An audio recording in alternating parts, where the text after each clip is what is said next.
Hello? Oh, this might be loud. I don't know. Hello? Can you hear me? Uh. Oh. Hi. Let me do the fancy transition here. Let's see here.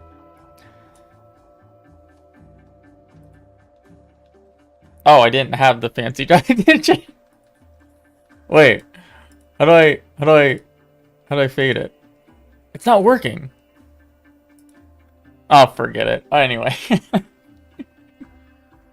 God dang it. Hi everyone. I'm Brad.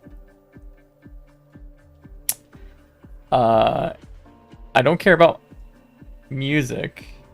We can hear you just fine, but you're interrupting our chat conversation. I'm sorry. I'll just, I'm gonna click the stop streaming button. Good haircut? I didn't get a haircut. I just think most of you are used to me not brushing my hair. Anyway. What's up, everyone? This is my monthly Q&A stream I like to do to kind of catch up, especially during times where I don't really upload many videos.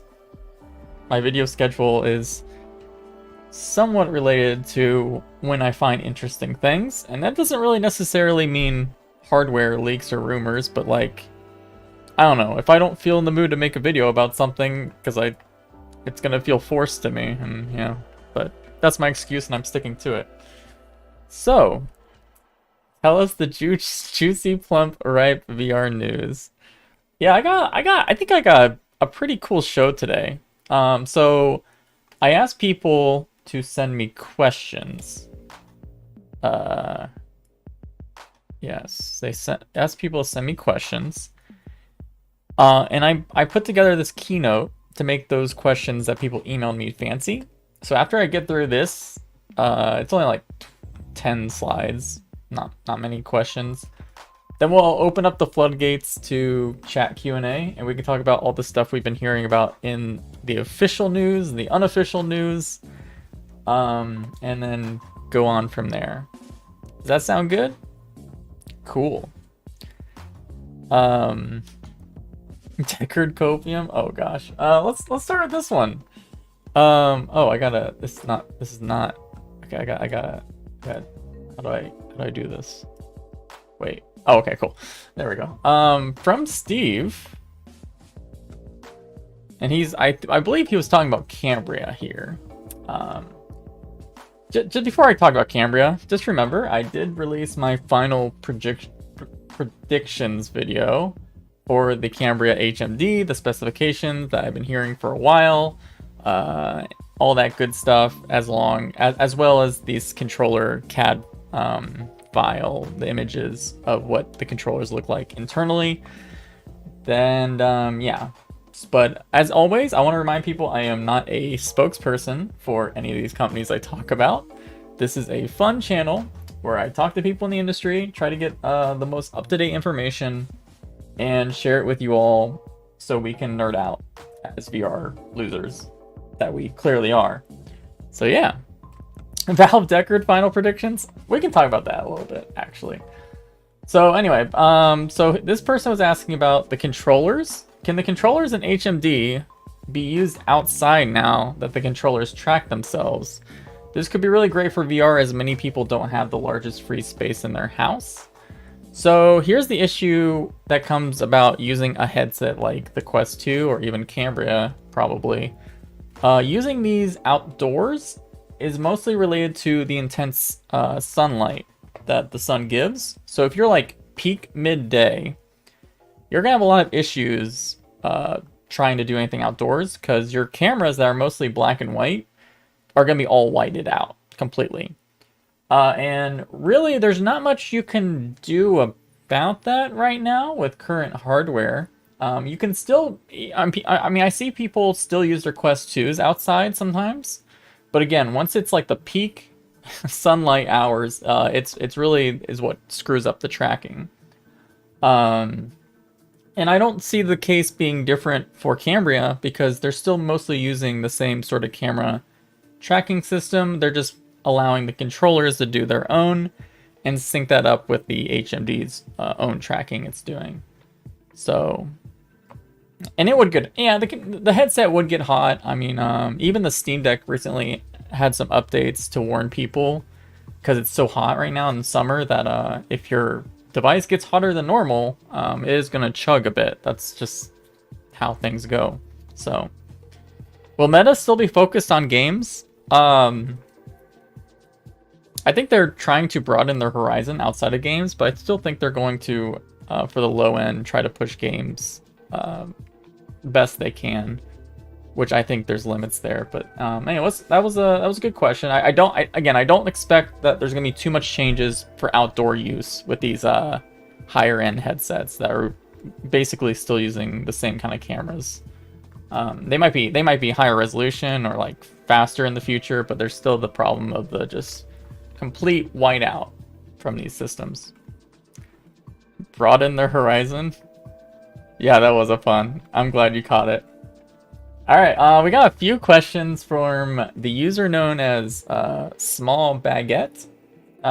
Any news on other headsets that might launch this year, such as the Shift All Mega Nex and the Skyworth Pancake, which I'm going to do a whole slide about the Skyworth Pancake because I think it's kind of notable, even if it's not really releasing worldwide. So the Mega Nex was something that was kind of a big deal at CES in January of this year. It is from the subsidiary company of Panasonic, and I got to at least put on a prototype at CES, and it was pretty good imaging, honestly. Like, it looked good. They're using 2 micro OLED panels that are designed and manufactured with a company known as Kopin. You know how we talk about copium? There's literally a company called Kopin, and they design the lenses and the displays for this headset. They were originally saying they were trying to launch this thing in the spring of this year. I didn't know how the heck they were gonna do that, and that ended up my suspicions kind of ended up being correct. They delayed it to later this year. We haven't gotten any updates on the product since then. But I've been hearing from multiple people an interesting thing. So originally they were going to use what I believe was like an XR1 with some cameras to do basic head tracking. These things would not come with their own controllers, really. They were more focused on head tracking, and I think because this headset was originally designed to be more of like a media viewer, but they kind of pushed it to be a VR gaming device, which makes sense. But I heard that they were having issues with the tracking, getting the tracking right with the 2 cameras they have. You can see on the left and right in the XR1. So I heard that they were doing some interesting tests with putting Lighthouse in the Mega Nex, which would probably be ideal, I think, for a product like this. Yeah, so Bradley, Megan is Japanese for glasses. That makes sense. So yeah, if they did switch to Lighthouse, I think that would be good for them. Obviously, because they're packing in like kind of expensive stuff in here already, I do think it kind of matches up with people who would be investing in the Lighthouse ecosystem anyway. The company Shipdall is very big on VR chat. They're a Japanese company, and I think most people that spend a lot of time VR chat, either in Japan or here, they like the Lighthouse ecosystem purely for like full body tracking and stuff. So anyway, but those are again these are always rumors, but it's been multiple sources now talking about this, so it's kind of interesting. I'm hearing that now. Lighthouse shortage in 321. Actually, the opposite has been happening for Lighthouse shortages. There's been like a shortage for almost a couple of years of trying to get Lighthouses by themselves. But it's been completely in stock now for a while, like weeks now on Steam. So it seems like, I mean, that's kind of the case for everything right now. The supply chain has went from overloaded to companies are now like scaling back their orders, especially in the display the display industry right now, if you're in LCDs, you are you're kind of choking right now, literally, because no one's buying LCD panels, and they're actually overstocked now. Slightly similar issues with chips as well. So Mateo says, I want some news on Valve software. I think that was a big mistake for when the index dropped. They need to make sure there's high-end content available for any future headsets. So I don't follow Valve software. I think Tyler McVicker does a great job of that. And he was talking about how he kind of believes that Valve's next big title, which is codenamed Citadel, is very late stage development. Like, he wouldn't be surprised if they announced it next year. I'm pretty sure that's what he said for time frame. And there was a lot of signs pointing to that. And Citadel, again, you can go to his channel and like there's a lot of information about Citadel, but apparently it's going to be cross-platform VR and non-VR from Valve. And apparently it's in the Half-Life universe as well. So, yeah. And there's also another project that apparently is heavily VR focused called HLX, which is Half-Life X, which is probably going... Actually, there's a couple of projects he said. He said HLX, which is the Half-Life thing, but they also apparently rebooted work on a project that they canned a long time ago, which is very common for Valve. Even though like a game might not release from some internal prototypes, software prototypes, they tend to take those and like reuse them for either different projects or reboot them later on.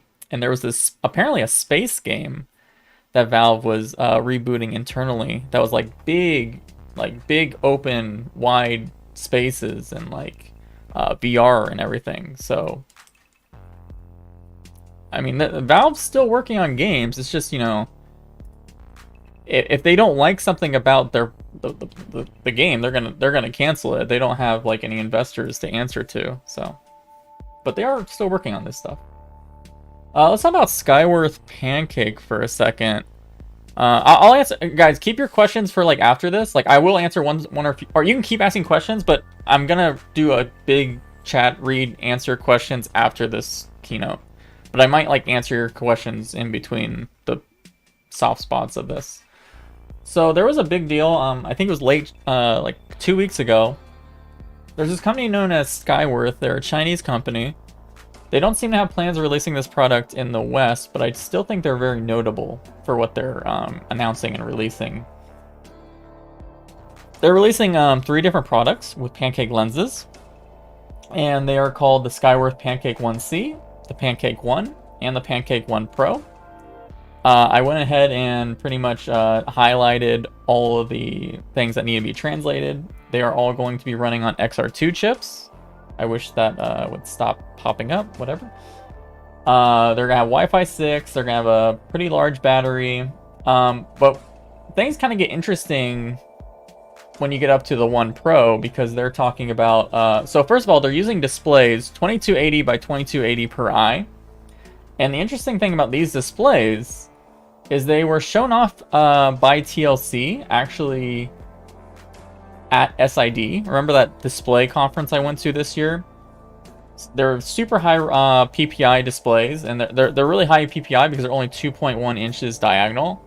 And they're supplied by TCL, a very big LCD manufacturer. And this is one of the first headsets that's actually going to be including these per eye 2280 by 2280 square panels in the headset, and they're pairing them with their Pancake lenses, which are probably off-market lenses if I had to guess. And their Pro is also going to have eye tracking and finger tracking, and allegedly I like this here because there's a Pancake 1 and Pancake 1 Pro. They're using the exact same panel, but they're adding mini LED allegedly to the 1 Pro. Because again, there's no difference between a mini LED and LCD. The only difference is they're changing an edge-lit backlight with a mini LED backlight to get usually sometimes brighter, but also try to get more blacks and, like, you know, the local dimming. So this is a very interesting product because it doesn't really have anything to say about the West other than the fact that usually when Chinese companies can mass produce something at this scale, and especially when TCL is involved, or TLC, I think it's TCL, that means a lot of these components will make it to the overall market for other companies to use in their products. And these products are starting from 450 yuan, but I don't know if that means from the 1C. The pricing was a little confusing from all the Chinese articles I had to read. So, yes, everyone is using Pancake lenses now. Pancake lenses are everyone's going to use some form of them. The quality might vary a lot between all these different Pancake lenses from different manufacturers, but for the most part, everyone wants Pancake lenses because people want thinner headsets because they believe that will solve a lot of issues with comfort. And that's like, I think a big reason why there's been a lot of issues with adoption is, you know, comfort's still kind of an issue. So, will we see an M1 in Apple VR? Everyone's saying it's going to have an M chip. I've been hearing for a while it's going to be like an M2. At least a lot of prototypes were using M2. But I think it's very likely they're like figuring out how to pack. I mean, they've been doing a lot of experiments with putting their M chips in like headsets, or not headsets, but products that only have fans cooling them, like the iPad, for example. So I do think it's likely, with all the rumors lining up for Apple, I think it's very likely they're gonna manage to do it somehow. More questions coming in from Little Baguette. How much does Meta depend on Goertek reference designs, considering the similarity between Quest 2 and Pico 3, for example? I wouldn't. So I think it's. So let me explain who Goertek is again, for anyone who might not know. Goertek is like one of the largest mass manufacturers of VR headsets. They mass produce all the Quest 2 headsets. They mass produce all the Pico headsets. I think they're also supposed to assemble all the PSVR 2 headsets. Last I checked on that. They mass produce a lot of things. And they also actually develop their own things in-house. They are also like an R&D firm for XR. This is a headset that Qualcomm and Goertek made a reference design that they worked together to make. So the thing is, another thing about Goertek is, people don't know this, but they used to own Pico. They were the main owners of Pico, who is now, but they sold off the Pico branch to ByteDance, TikTok, right? I don't really think that a company like Meta is reliant so much on their reference designs at this point. I think they're more reliant on Qualcomm right now, which kind of breathes the way to what they can pack in hardware-wise. But because that they work so closely with Goertek, who knows how to mass produce these things at very high volumes, which is the very important thing, that's kind of what makes all these headsets have a very similar sort of design and feel. Again, when you're selling like millions of headsets per year, there's only so many designs you can pack in to be mass producible with high yields and stuff. So I think that's where most of it comes in. If it works, don't break it. So I don't really get upset at Pico for having headsets that look very similar to Meta headsets. I just think that's what works and that's what's going on. The big thing I think that Meta has over all the industry, other than the mass amount of resources and people, is they're very good at making computer vision stuff. I think Pico is going to be considerably behind on that when it comes to like for example, finger tracking without depth sensors for the Quest 2, or even just the actual tracking algorithms or controllers that can track themselves. Meta's very good at that stuff. And they also have way more money to fund maybe new product lines for different specifications. But yeah, I don't think Meta is too reliant on Goertek, except just to make sure that, hey, we can mass produce this. A similar story would be when Valve first worked with the HTC, to make the Vive. And this is from employee interviews at Valve. They said HTC was most useful in making sure that Valve, whatever prototypes or R&D things they would make, HTC would go to tell them, okay, this is the stuff you need to pack in for the most mass producible or most real product you can make at volume. And that was kind of an issue with Valve early on when they stopped working with HTC. They developed a headset called Vader, where they were packing in a lot. I could tell you probably what I think they were packing in, but they said if they brought that headset to market, it would be like $5,000. It was supposed to be like a super lightweight, high-resolution headset. And this was before they made the Index, right after they released the Vive. But they didn't have HTC to kind of poke at them and say, that's going to be very hard to mass produce. So they had to cancel the Vader project. And I think that relationship between Goertek and Meta is very similar in that regard. So, but I think as time goes on, I think Meta is going to be less reliant, especially when they start making their own chips and stuff. Again, Goertek's not Qualcomm, but there's a lot of connections there too.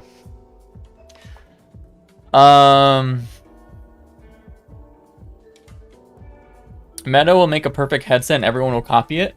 I think people are going to be copying the Apple headset in the near future. Well, not the near future, but like, yeah. People are going to... It's complicated.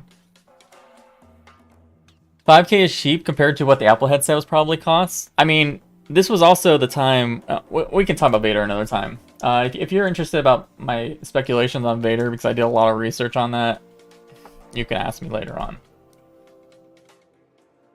How much of a difference do you think foveated rendering will make on the Cambria?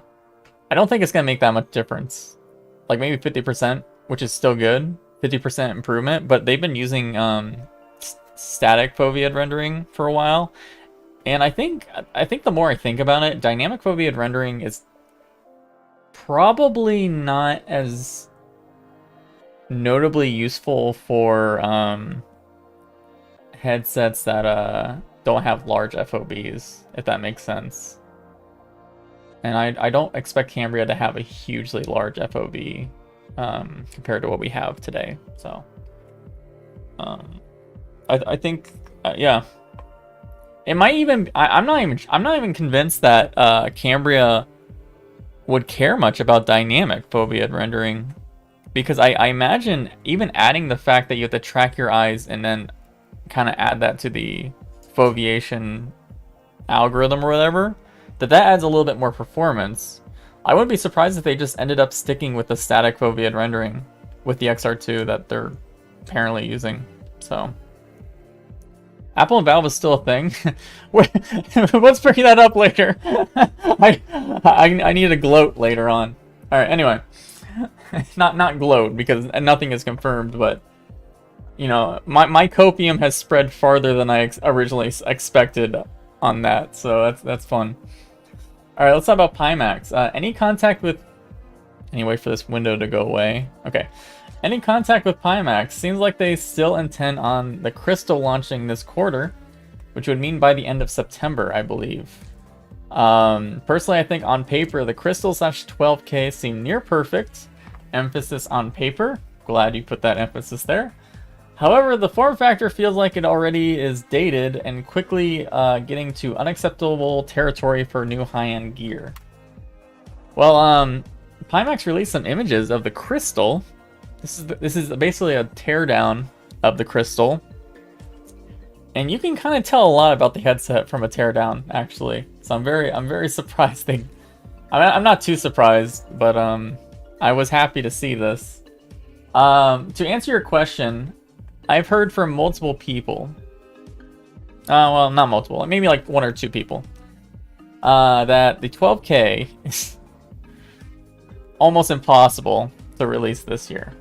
In fact, people don't even believe, and these are people in the industry, and they might not even have sources, but they just like based on what they hear. People don't believe the 12K can happen till a next-gen Snapdragon chip releases. And that might be due to bandwidth reasons, might be due to a lot of different reasons. But for the Crystal, everyone agrees that the Crystal is at least makeable, like in factory production. And we have this here, like a teardown with all the stuff. I do believe the Crystal is going to release this year. Not the 12K at all. I would be shocked if even the 12K released at the beginning or the first half of next year. But for the Crystal, I want to talk a little bit about, to relate to your questions about will it be outdated when it comes out. I think there is a... So who is this product for? The Crystal, like honestly. So the one thing that Pimax, like, okay, I know people say I'm like a Pimax hater, but like I need to bring up a few questions. So the Pimax Crystal removes the giant wide FOV that Pimax is known for, and people love about the Pimax. They always say, "Oh man, I love this huge FOV." That's usually all they talk about, right? But the Crystal is taking the shell of the R&D that they were doing for the 12K, which is keeping that super wide FOV with the wide panels, but they're kind of backtracking on that and kind of placing very standard size panels. They're 2880 by 2880 panels being supplied by BOE, a very big LCD panel manufacturer. They're doing mini LED, they're doing quantum dots apparently. And they're using these lens cups here that are very similar to most lens cups on the market. This is the Vive, but you'll notice even the Vive lens cup is not as long as the lens cups they're using on the Pimax Crystal here. So that means the display is going to be very far from your face on this very wide plastic shell with also components related to like the SoC and everything. So the center of gravity is going to feel very weird for a headset that was... I don't know. I know Pimax is their audience. I think they're doing some neat things. In fact, I think a lot of the concepts that Pimax is trying to do with these headsets are very similar to what the next Valve headset is trying to do with their PCVR focused headsets. But I'm always very confused about a lot of the decisions that Pimax makes. I do agree that I think form factor is going to be very valuable in the near term, especially for high end.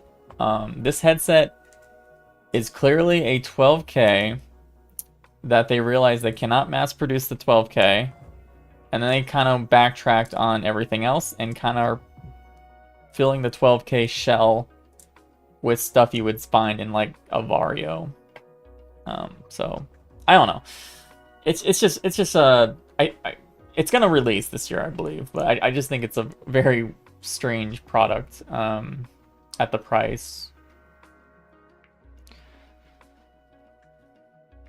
So does that mean zoom out might be less quality? Probably not, because they're using like these very thick lenses, and I think that might be one reason why there is a huge distance between the display and the actual lens. You know, one side of the lens cup to the other.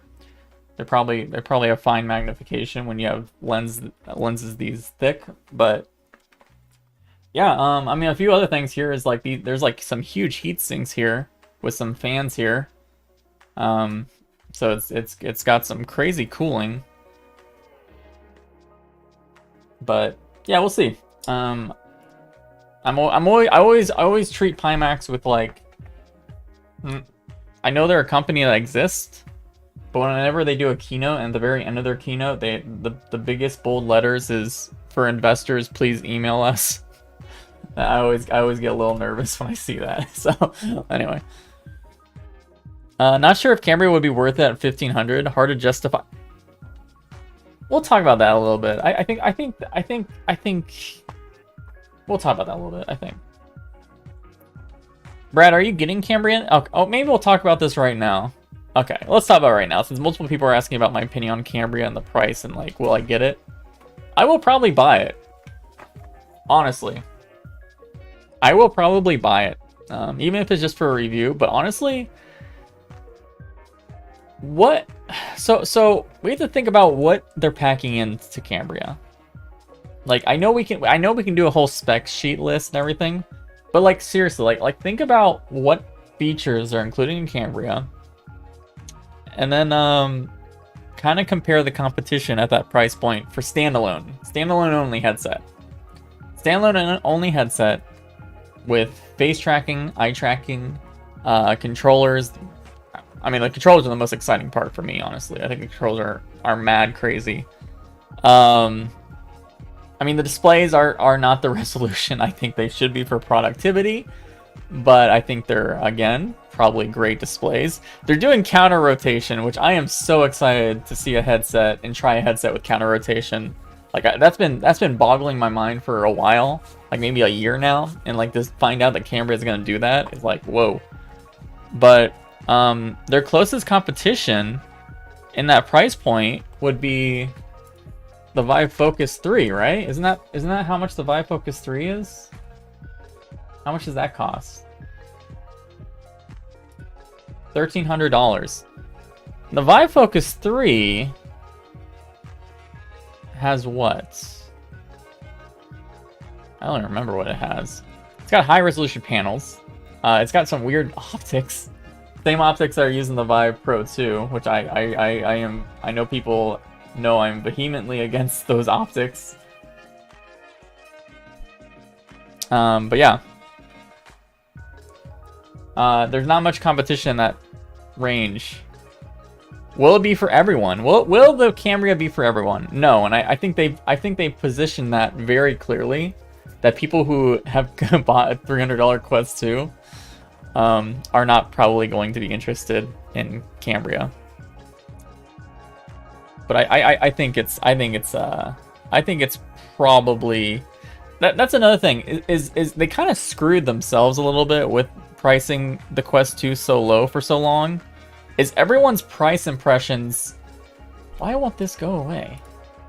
Everyone's price impressions have been very skewed, even to Meta's own products now.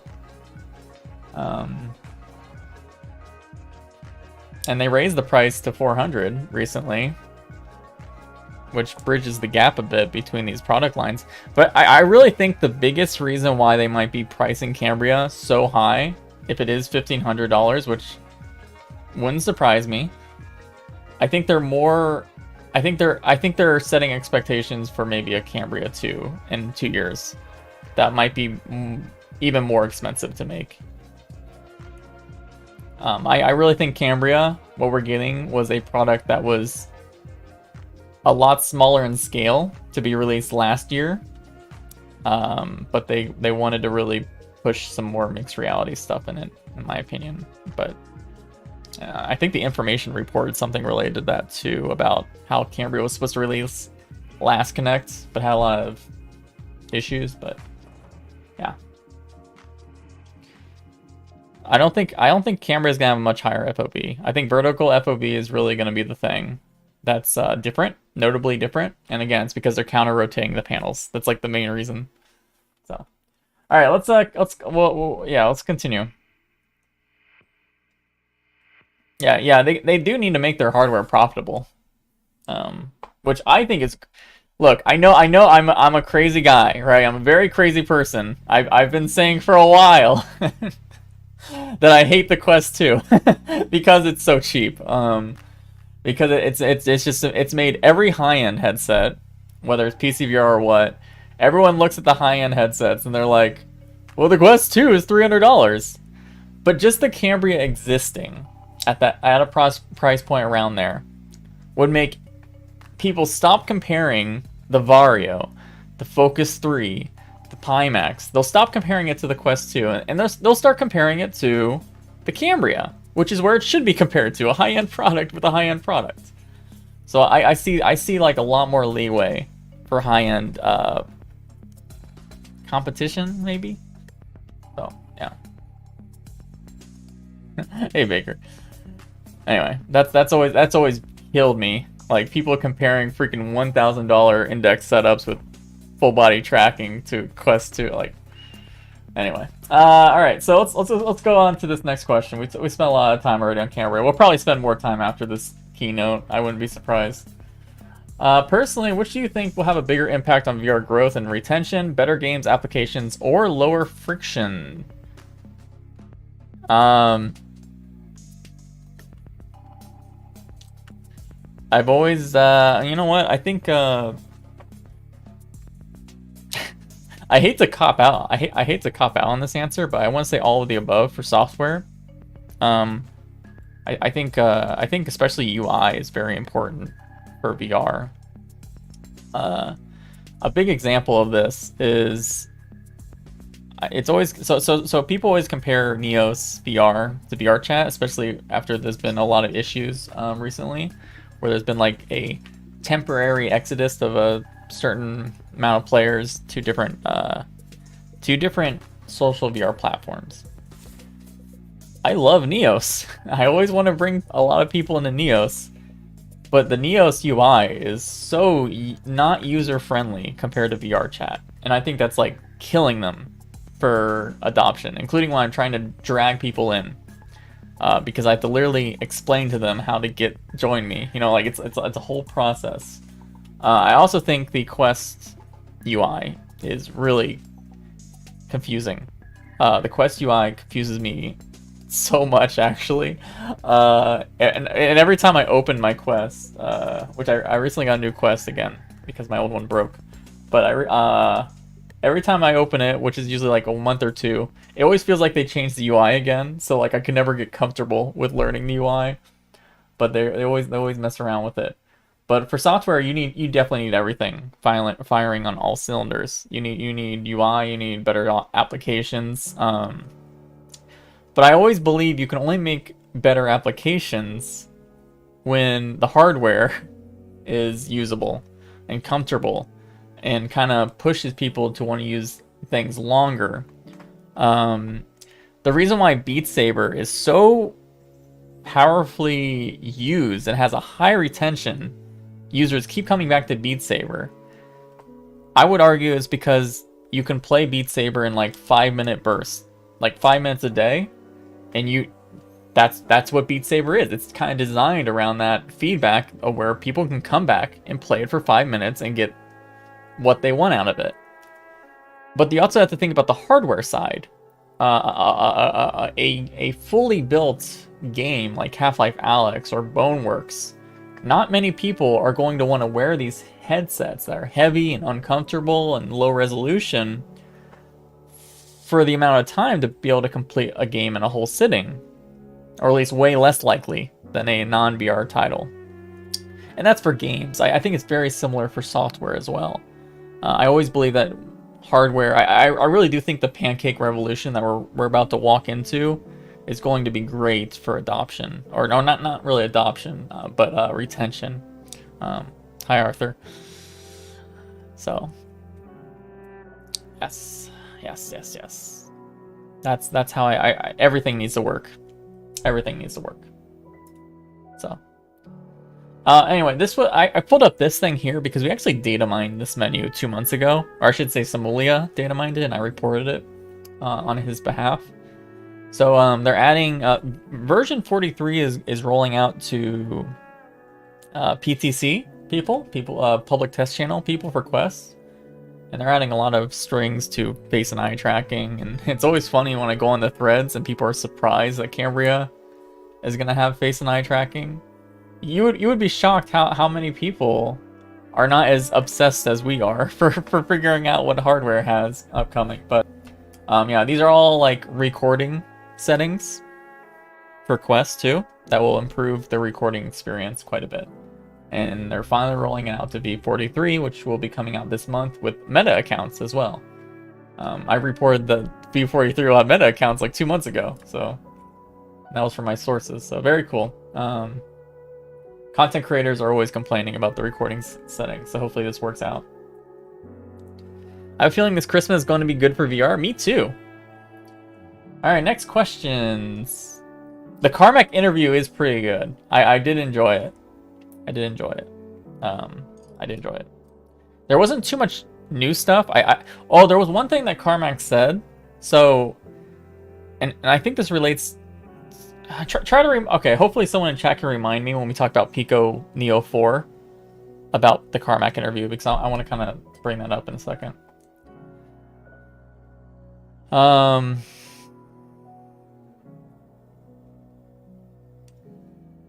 I think Cambria is gonna have really good sound. Actually, I heard recently that the speakers, their drivers that they're packing into Cambria are way larger than the Quest 2. So even though they're not like over ear headphones, they're still kind of using like an audio pipe design. They're improved and spatial audio and stuff. So anyway, from Cody, could you talk about your take on the?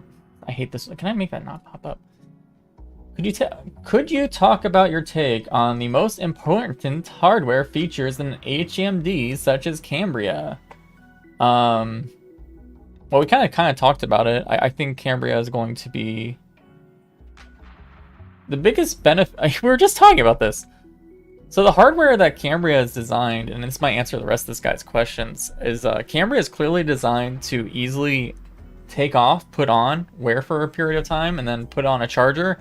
Put on, take off. Like, I think they're creating a way better feedback loop of like usability. I mean, again, it's also gonna be thinner and like Pancake lenses, center of gravity better, and like mixed reality. Even if you don't use mixed reality, I do think color pass through or good pass through will be very useful for the user experience of not having to take off the headset to do certain things. Not everything, but I think that's gonna be a big benefit. But I think they are really designing the hardware to really create a good feedback loop of putting on and off and using for those periods of time, which I think most headsets still kind of struggle with, honestly, of like putting the headset on, making sure it's just like max comfort level and everything. I think they're gonna pull it off pretty well here for the Cambria design. Because for me, I have like so I think wireless charging is very useful for stuff like this.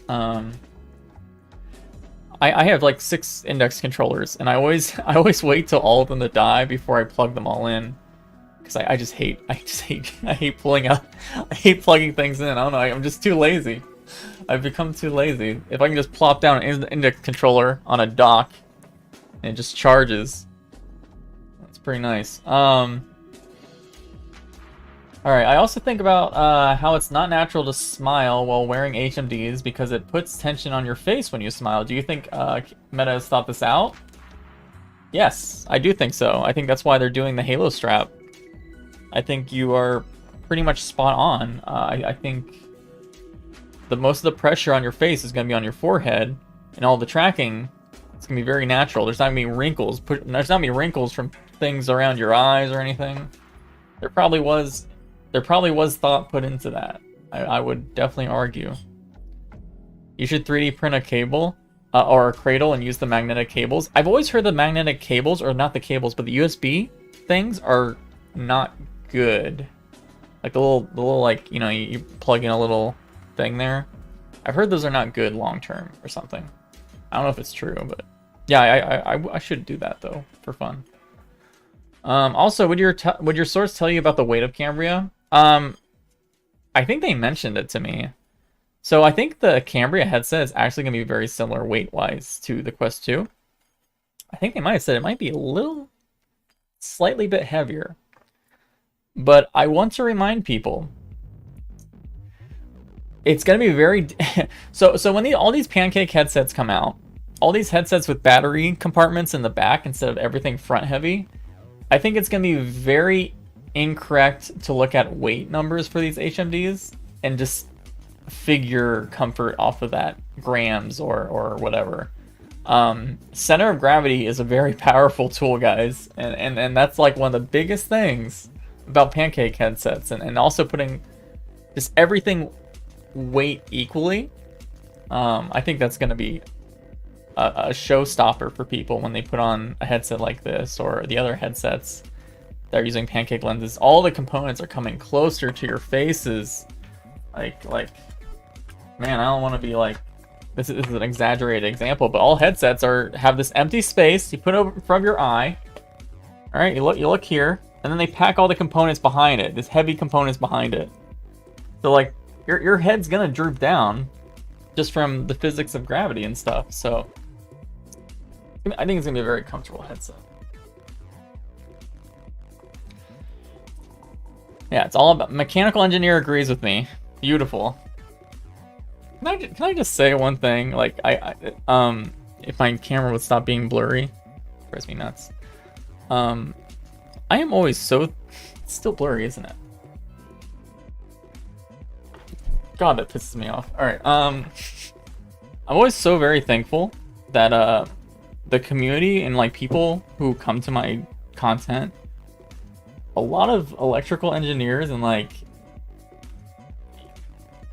just very... I love some of the types of people that watch my content regularly. It makes me feel way better because I look at some like YouTube videos in the VR realm, and I look at the comment sections, and it's just like gibberish, right? And I go into like my live chats, I go into some of my Discord channels, I go into my YouTube videos, and like there's like giant paragraphs from like electrical engineers explaining things out and stuff. It's so cool. It's like my favorite part about YouTube. Seriously, it's so cool. Anyway, all right, I only have two more slides. Two more slides. Fortunately, we can't see you. You scared me. All right, firm letters for reading. How would you guess that the Apple MR headset and Quest Pro and other mixed reality headsets will perform in the sales market, or in sales as market share percentage, units sold in each of the next 3 years, and how much usage do you expect? I'm a VR guy. So I think mixed reality is going to be... Hold on, let me cover this for just a second. See if that fixes it. Okay, there we go. It's clear now. Anyway, so mixed reality I think is going to be a great upgrade for VR.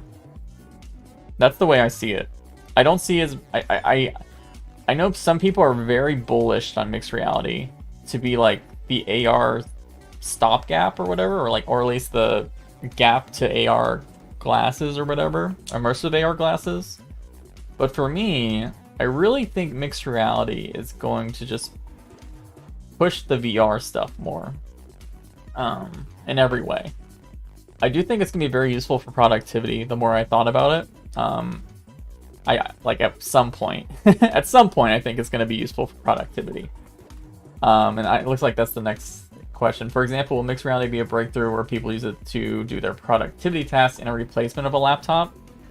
The one thing I find interesting about the way people are currently doing mixed reality, from what it seems from like data mining, Cambria, is it seems like they still kind of are still kind of pushing the compatibility between a laptop, for example, and then also using the mixed reality headset to glorify the experience or push more out of the productivity you already do on your laptop,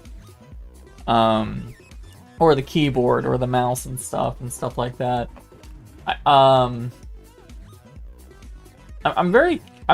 not sure, like, if I'm convinced that Cambria is going to change productivity right away. Like, I really am not convinced about that, though.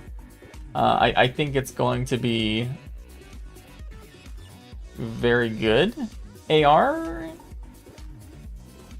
compared to what we've seen for mixed reality, but we haven't seen much. But I'm not convinced that it's going to be the revolution to productivity for XR, with the not really related to mixed reality itself, but the other specs that the headset's packing inside of it. And look, that goes into his next question. What are obstacles to let me remove this pin. What are obstacles to using mixed reality for multiple hours per day? I think the biggest thing is literally resolution. I think you really need to pack in more resolution for productivity. I cannot imagine people programming or coding or anything with the resolution that Cambria is suspected to have. And also, I think the biggest thing is we need varifocal. I think varifocal might be literally the most important obstacle to get for multiple hours. And battery life. There's a lot of things. Batteries, varifocal, and this is all VR. Like VR focused headsets. You start talking about the AR glasses. Start talking about these things, right? Start talking about these things, and these things have way less headroom for what you can pack into them, right? I really do, and I've talked to people. 4K per eye is literally like the baseline that people always say, or I should say not 4K per eye, but 40 pixels per degree is what is like what you need to target apparently. And this is Carl Guttag even said that too, which was very interesting. Yeah. Oh, what are those? Where'd I put them? These are cast AR glasses. Jerry Ellsworth gave them to me, and I cherish them very much so. This was Jerry Ellsworth's project before Tilt 5 that unfortunately failed. Right after she basically left, she got fired from Valve, took the patents to make this. The startup died, and she canceled this and then built Tilt 5, and is now doing it. At Tilt 5. So yeah, they're called Cast AR. I was so surprised when she gave this to me. I was so happy. Anyway. Bradley, do you think the Cambria will have a removable face cover? Yes, I do. I do think it will have that because I have CAD images. Oh, that's not right one. I have CAD images that kind of push that out. Where did I think I need to go on my Patreon. For some reason, I need to redo that. Anyway, bradsmells.com/Patreon, by the way. Alright. So yeah, this was the first Cambria CAD dump I did of just the HMD. And you'll notice here, there is a facial interface in this image, right? But, oh, and you can also see it here too. But in other pictures, they take it off. Look, it's not here anymore. You notice that? You notice that? Very interesting, right? Yeah, anyway. Yes. Go back to that. I agree very much that higher resolution panels and varifocal is needed for productivity. I've been saying that for quite some time. Yeah. I think again the comfort. I think the comfort problem is solved for like physical comfort for the most part. I think that's mostly solved, but I do think resolution and varifocal should be the next big things that they push out as hard as they can if they really want people to go all in on productivity.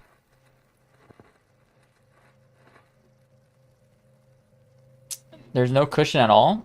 No. I talk to people.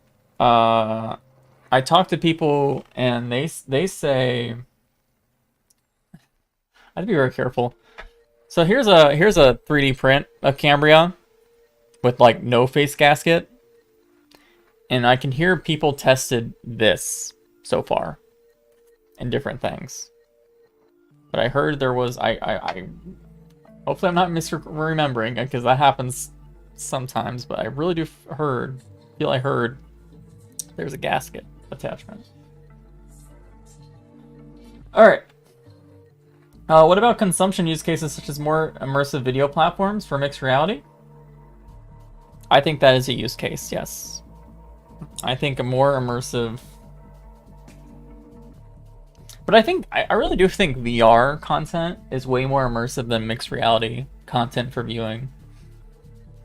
I do think it would be cool if they actually curated like a giant wall screen on a wall behind me with mixed reality, and then design things to come flowing, 3D things to come flying out of my wall and walk around me in my room.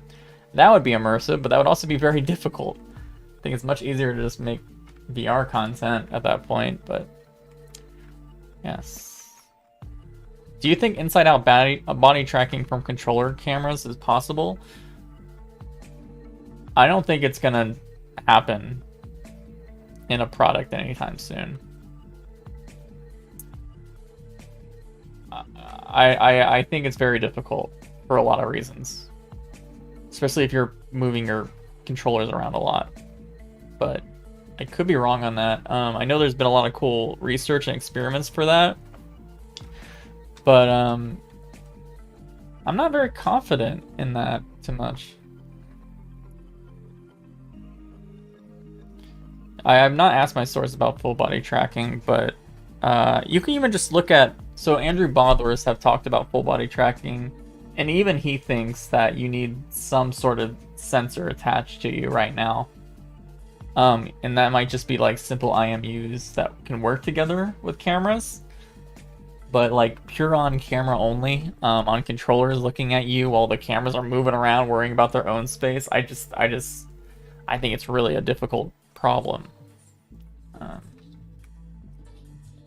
All right, from Lionel the Wolf, are there going to be any more features for the Valve Deckard hardware? So let me do a recap of what I believe Valve's next headset is going to be. And I actually started, I don't have it here. Hold on, let me pull something up real quick. Give me a second. I'm gonna do a recap of what I think the headset's going to be. Before I do that, I want to show what I'm working on. A big article.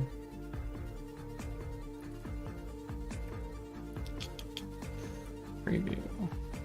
So I'm working on a timeline of all the strings and like when they were added and like what features they kind of hint to. It's gonna be a very big article. It's been delayed multiple times because I've been busy doing stuff for Live. But basically, where'd my thing go? The earliest strings that hint to Valve's next headset in production, at least in the public SteamVR repositories, go back all the way to September 18th, 2019. And that was when they first added the first Linux ARM binaries for all of their Valve hardware drivers. And I'm just going to keep up. It's going to be a big article. The one thing I'll remind people what I think Deckard is from all the research that we put together. It's I believe Valve or Deckard is a PCVR focused headset. Is going to have a I believe it's going to have a Qualcomm XR2 or some sort of SoC within. Mainly to work together similarly to how the Quest 2 works together with a PC that you plug into or use Wi-Fi with AirLink and Virtual Desktop. Valve is using that to build a more highly tweaked and focused PCVR experience, in my opinion. I do think that this headset will be high-end. Steam Link, but for VR, yes. And there's a lot of hints. Again, I want to remind people, this is like the biggest hint that we got about the Snapdragon chip that kind of like gave us all we needed to know. And I scroll down too much. These are all cores related to, and some of these cores are proprietary to Snapdragon, Qualcomm Snapdragon chips. And this was in a file that was in a leaked version of SteamOS 3 for the Steam Deck. And it was for a system that was on the Steam Deck called FoxNet Stats Statistics. And this file that had all these cores in here was literally called Deckard.py. For a while, we thought that this FoxNet Stats, we thought it was the application that communicates with the XR2 chip with the AMD or APU or whatever. But we actually learned kind of recently, and this is how it always goes. We think we know something, then we find out it's a different thing. So FoxNet was recently released or hinted to in one of the bigger recent SteamVR updates. They literally call somewhere. Where is it? Sorry, I need to find it. Do I not have it in this article?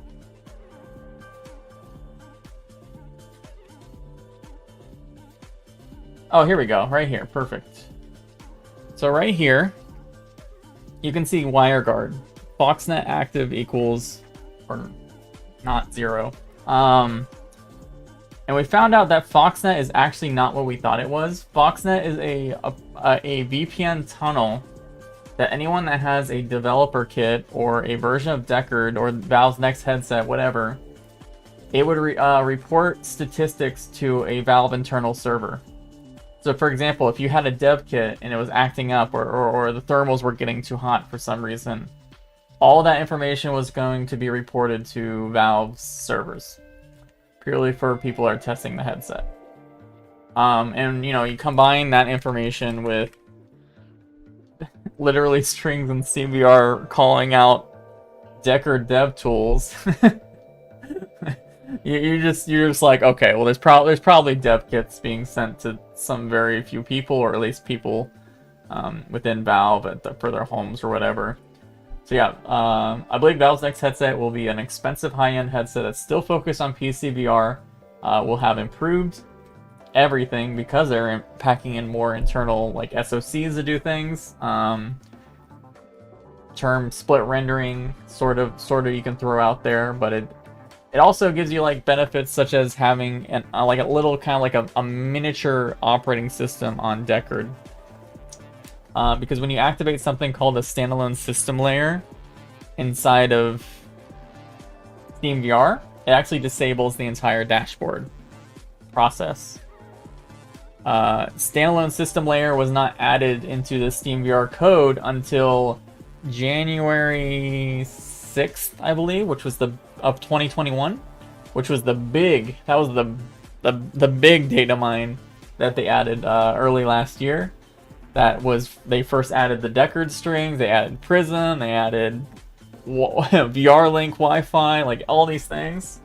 So it's my speculation that the standalone system layer is automatically activated when Deckard is connected to your PC with SteamVR, because the Deckard itself will have its own UI and everything built onto the SoC and everything. But it still works with SteamVR, so it would have its own UI and everything, is what I believe is going on there. Similar to how you can still open the Oculus menu, right? When you're using Virtual Desktop or AirLink, even if you're using SteamVR. Very similar stuff. They're rebuilding SteamVR to work very closely with this headset that has its own SoC and stuff, and it keeps going on and on and on and from there. Do you think it would be possible to buy only the HMD? I honestly have no idea. Peanut, shh, dog's grunting, sorry. Does Deckard have eye tracking? I think it's very, very likely Deckard has eye tracking. Very, very likely.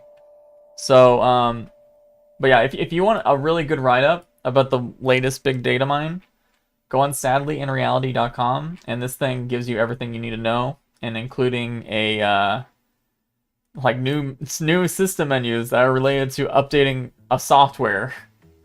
Not updating SteamVR, but software like firmware and stuff. And Valve threw us a lot of great hints and like data mine stuff for us, and it's all listed here. So yes, can we see the dongo? He just got a haircut. He just got a haircut yesterday, so he does look a little funny. But yeah. So when I get a question, are there going to be any more features for the Valve Deckard hardware? There was one thing I said.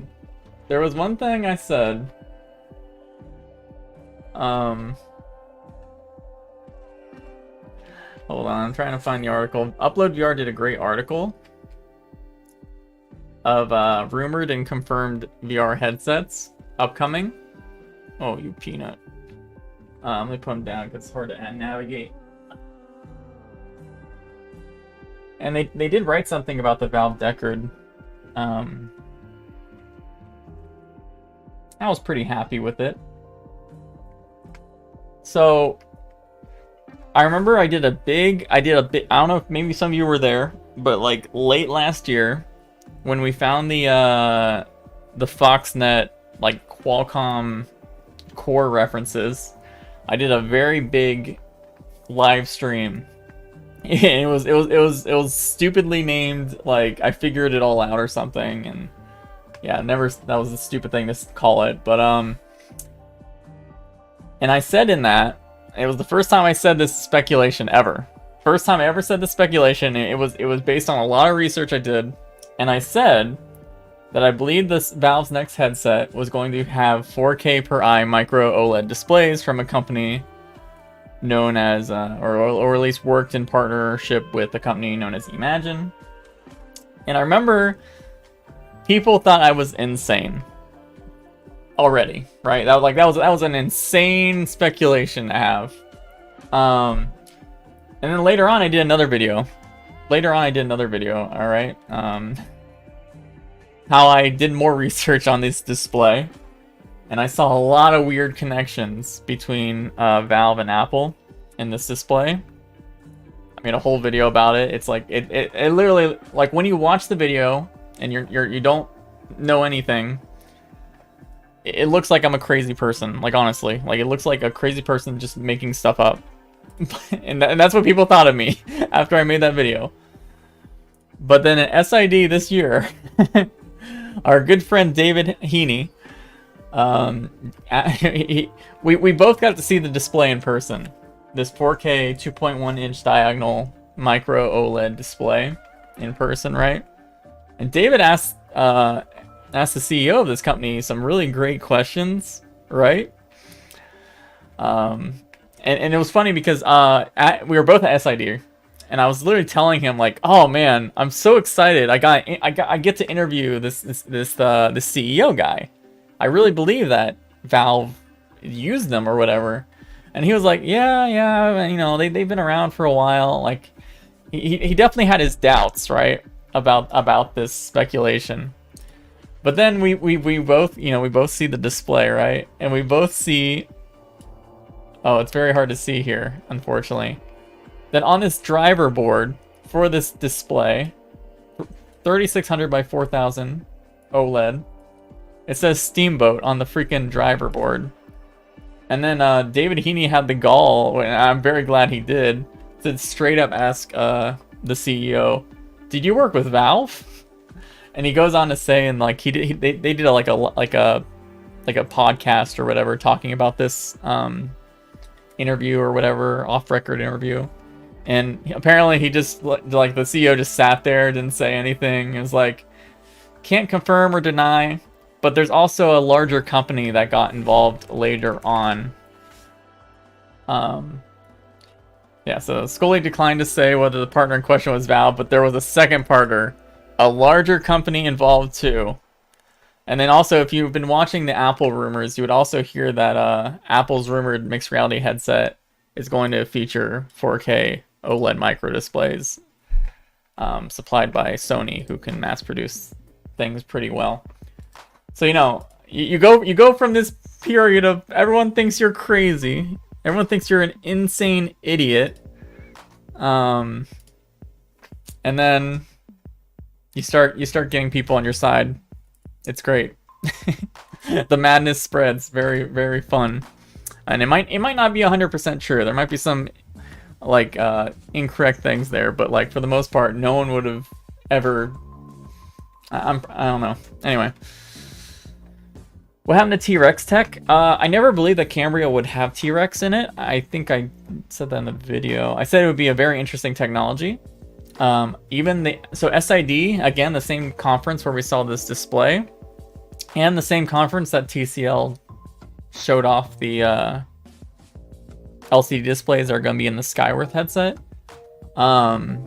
There was a presentation from the main professor of the University of Central Florida Photonics and Optics College. And it was heavily sponsored by like Meta, Microsoft, and Amazon or something. I forget all the big companies, but I do think Meta and Microsoft were the two main ones I remember. And they showed all the use cases. The entire presentation was about liquid crystal optics.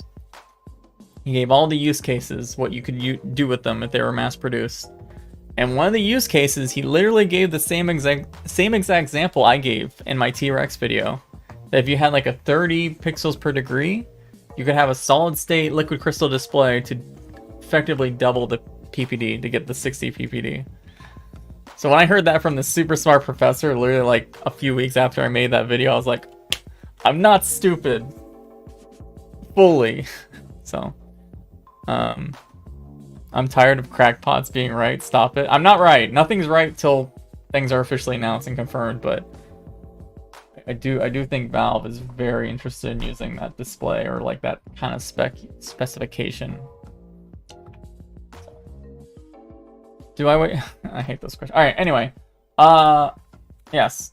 So anyway, let's open the floodgates. I know you guys were waiting patiently. I will answer.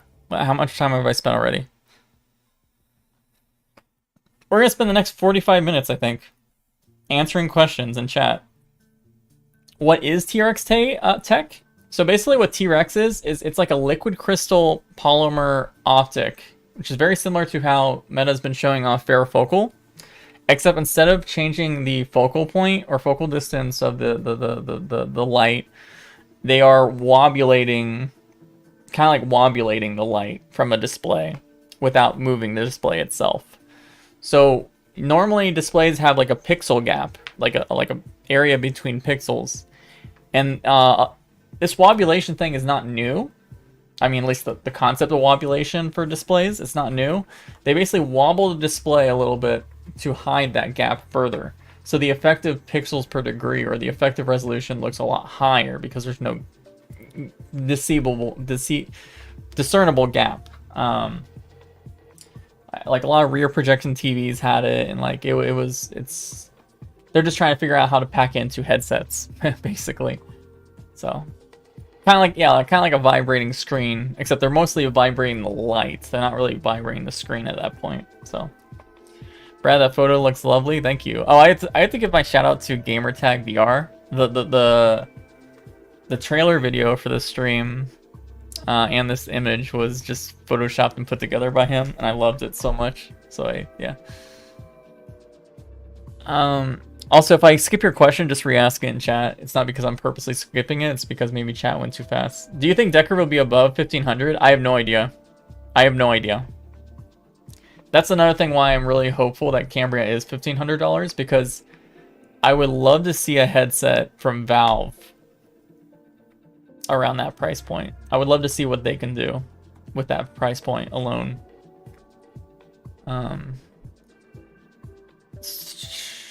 Any new news on varifocal tech?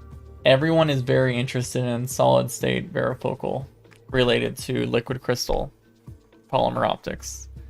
There's a lot of things you need to make that possible, and brighter displays is also another thing you need, because most people that are going to use those kind of optics, they're going to be needing their displays to be very bright, because they're going to be basically a type of pancake lens with this varifocal layer in the pancake lens stack.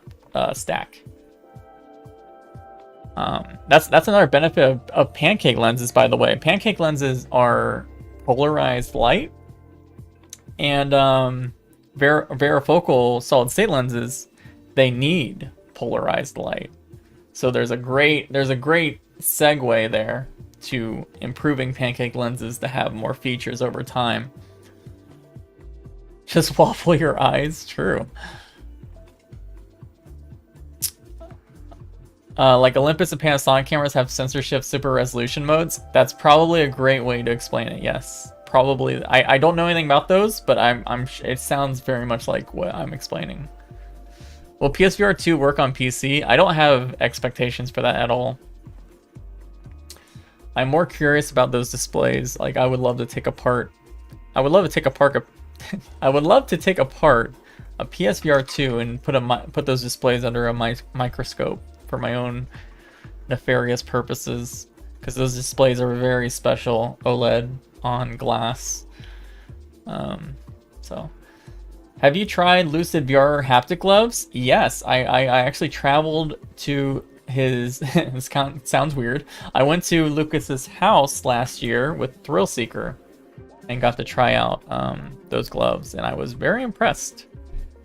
Very impressed. I have my own messy prototype that I need to redo in here, actually, but They're not usable right now. Oh, let's talk about Pico 4. Pico 4 real quick. So okay, real quick in chat, when do you think Pico 4 is releasing? Like your estimate. What's your best guess? Pico 4 release.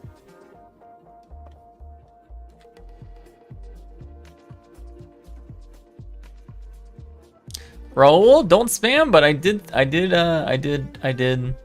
do believe it's kind of a facial interface.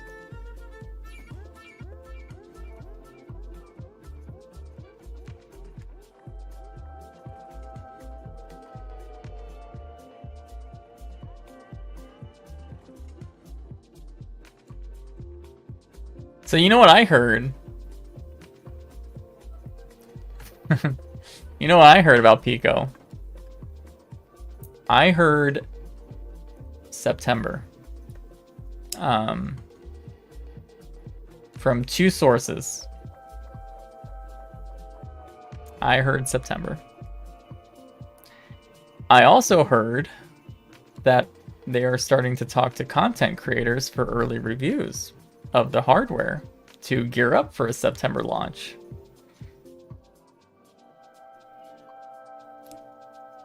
September 2022.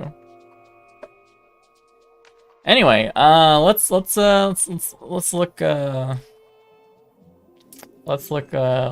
bit here through these other questions.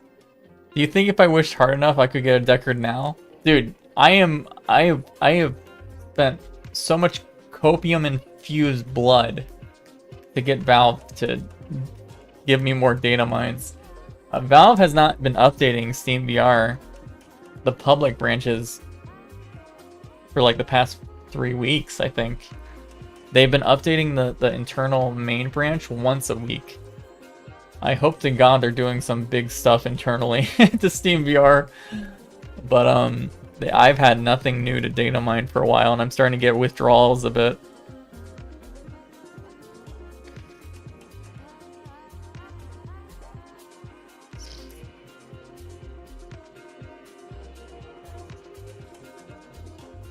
Is Pico 4 basically a cheaper Cambria? So apparently the current, I don't know anything about the specs too much. Like I haven't asked much about it. I just hear things about like release date and whatever.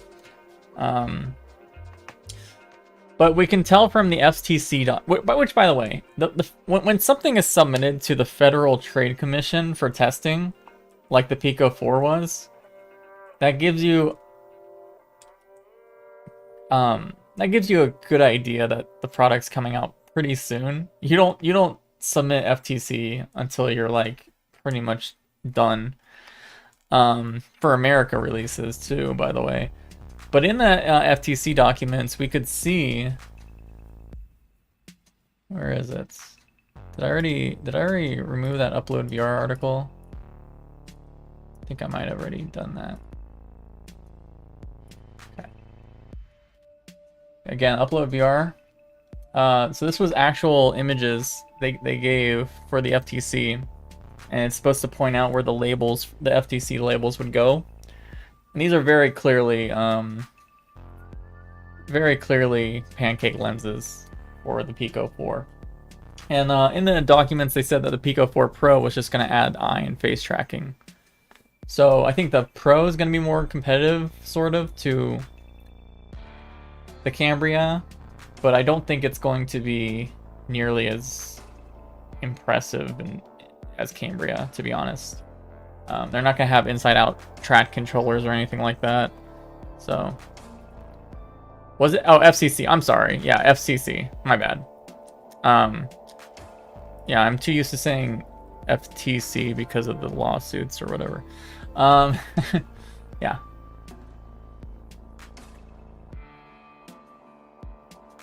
If I buy a Pico headset, my brainwaves be manipulated to love this Chinese. One thing I do want to know about the whole TikTok and China thing is Pico has leverage from their TikTok quite a bit, because TikTok is actually a booming platform and not a dying platform like Facebook is for like user counts, and like also user age group for sure. Like, I think people who are using TikTok are more likely to want to buy a VR headset than the age group that Facebook people are, for the most part. But last year when ByteDance bought Pico, they actually pushed a lot of ads to TikTok, the Chinese version of TikTok, advertising the Pico Neo 3, and sales boomed hard after that. Not like Quest 2 numbers, but from what like Pico was seeing before that to what Pico was seeing after that, it was notably better sales, just leveraging the TikTok platform. And I imagine it's going to be very similar for the West as well. So, any info on the status of Somnium HMD with? No, I don't. I don't have any new news on that. Sorry, I haven't been watching it. Do you think it's possible for? I don't know. I'm not speculating that. Whenever I speculate release dates for a Valve headset, people get very mad at me because they think I'm just, well, I'll even say like, oh, I speculate this is gonna happen, and then people will just say, oh, this is definitely happening, let's spread that around the internet. So I don't know. I think it's possible.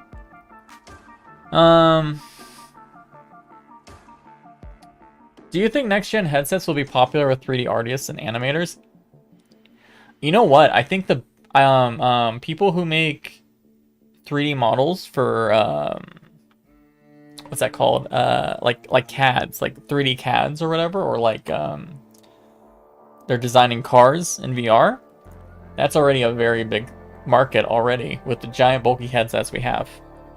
When we start having more comfortable headsets and mixed reality as well, which you can have sort of a actual scale and telepresence and everything, I do think that's a huge market actually for industrial people, and I do think it will make its way to the artists, because I think there is, well, what's that one? There was one application that does very cool 3D stuff. I forgot what it was called, but people swear by it. They say it's great.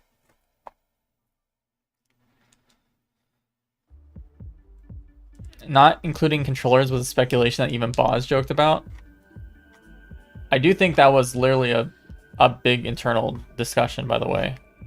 I heard from multiple people that it was literally a coin flip decision from multiple factors on that, by the way. So it wasn't. I don't think it was incorrect speculation. That was actually something my good source told me. But it was just changed. That's how things are with these big companies, and like things can change.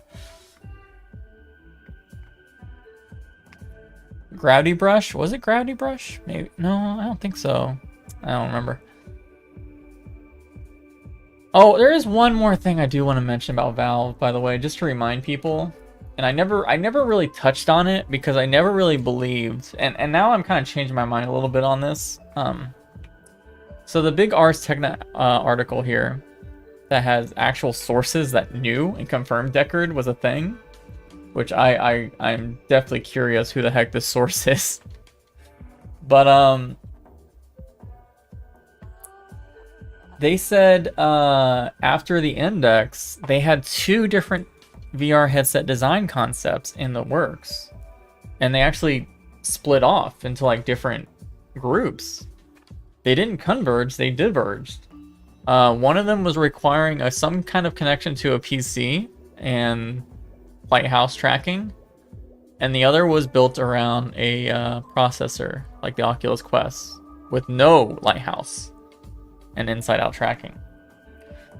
So, and Valve's getting very serious, by the way, about hardware. Like, I mean, they've been serious for a while, but like, what I was pretty shocked by is they added a new job listing. They're looking for a professional supply chain logistics person to completely handle communication and supply chain handling for their hardware stuff. So they're getting very serious about this stuff. Usually they would like outsource something like this, or like probably make one of the main guys handle all of it. But yeah. So, you know, when you think about this, and every company seems to be doing this. Apple is rumored that not for their first generation, but their next generation. And I heard something about this before. I think it was Kuo said something about this. So the second generation, like few years in the future, Apple is apparently looking to also kind of do the high end and then the lower end tier of their products, or their mixed reality or VR products. And you kind of see a lot of companies doing this. They're switching to this model where they have a high end line and a low end line. Pico's doing it. Meta's doing it. Apple is apparently going to do it. Why couldn't Valve do that? Like, honestly, if they're getting this serious about hardware, why couldn't Valve do this? Have a high-end headset with micro OLED and a low-end headset with all their patents related to LCD, because they do have still new patents coming out for LCD stuff too. So it would be very interesting if Valve also adopted the model of high-end hardware, and then stuff would come down to the lower end later on. They don't have enough employees to support more products. That's why I've always kind of went against my theory about that. It's literally that. But the thing is, Valve is kind of working very smart, I would say, with how they've been handling their hardware teams, because everything they build for Steam Deck makes its way over to likely whatever they're doing for their standalone ones. They've said that repeatedly. SteamOS 3, like all that stuff can be transitioned one day probably to some sort of VR stuff. I think Valve can do that.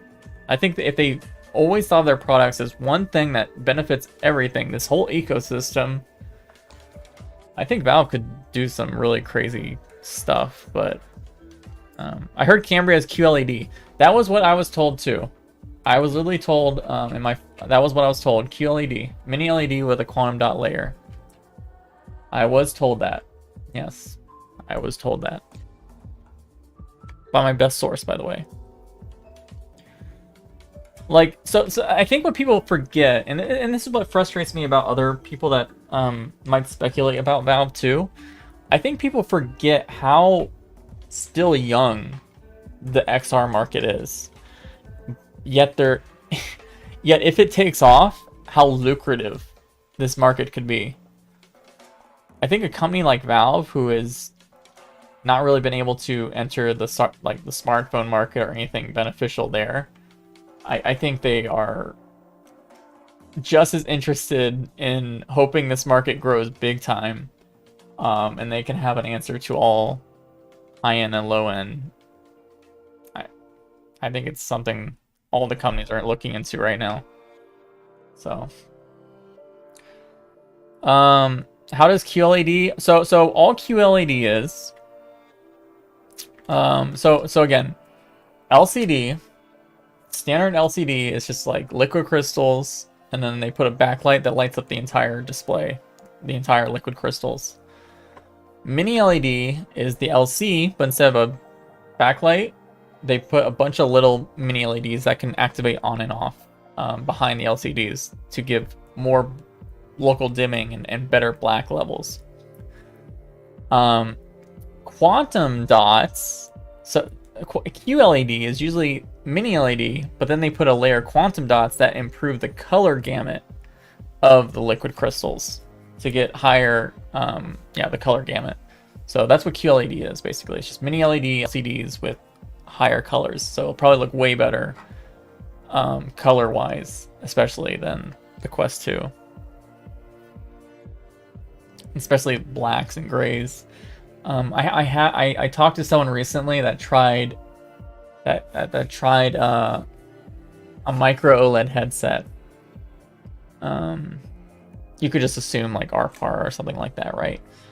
And they were like, they were so used to their index. And they said that they went to some sort of, it was like a VR chat world, I think, And they literally thought that the entire world was meant to be gray, like the walls were all supposed to be gray. But then when he tried the same world in like a micro OLED headset, he realized no, it was supposed to be black, like blacked out everything. But because of LCD and like the poor blacks, and that's another thing, like hardware being able to enable the true vision of a world creator or a developer or something. And color gamut is one of those tools that you can really push that.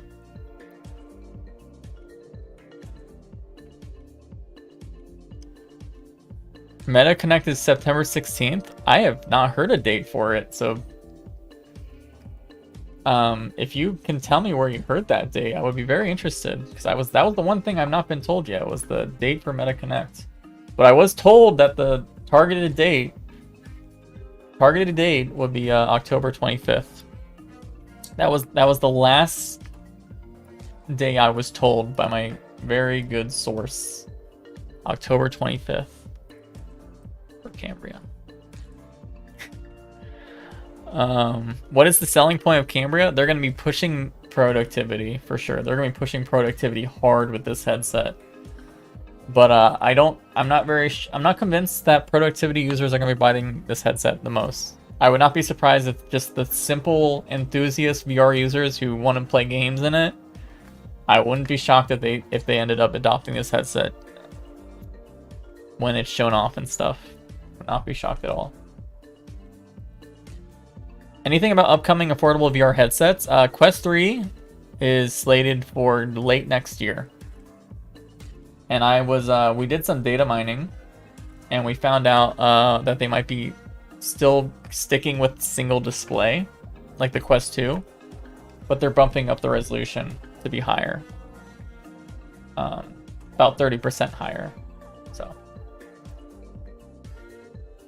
is the hardware for any trackpads? So that was a question I did ask my source. Do you see this thing here?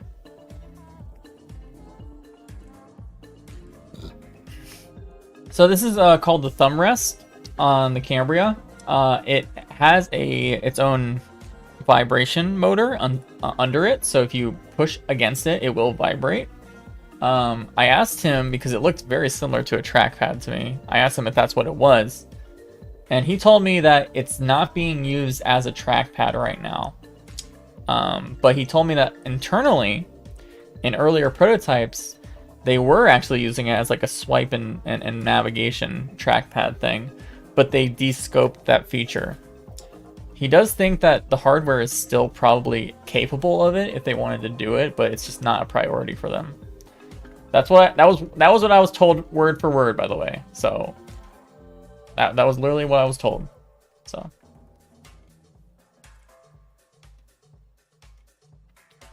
what means 30? There's 30% more pixels. So like the resolution. So the resolution of the Quest 2. Oh, I didn't write it in this article. That would have been smart of me if I wrote the Quest 2 resolution. Well, this new panel that seems to be for the Quest 3 is 4128 by 2208. I'm not gonna be able to find out.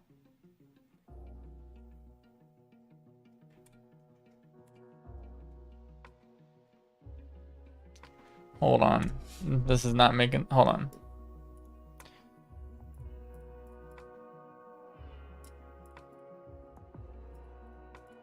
So, okay, to compare, the Quest 2 panel is 3840 by 1832. Or 30... I think that's correct, yeah. 3840 by 1832. Whereas this is 4120 by 2208. But they could change the panel still. This is just what we data mined so far. That has references to the Quest 3 prototypes. So,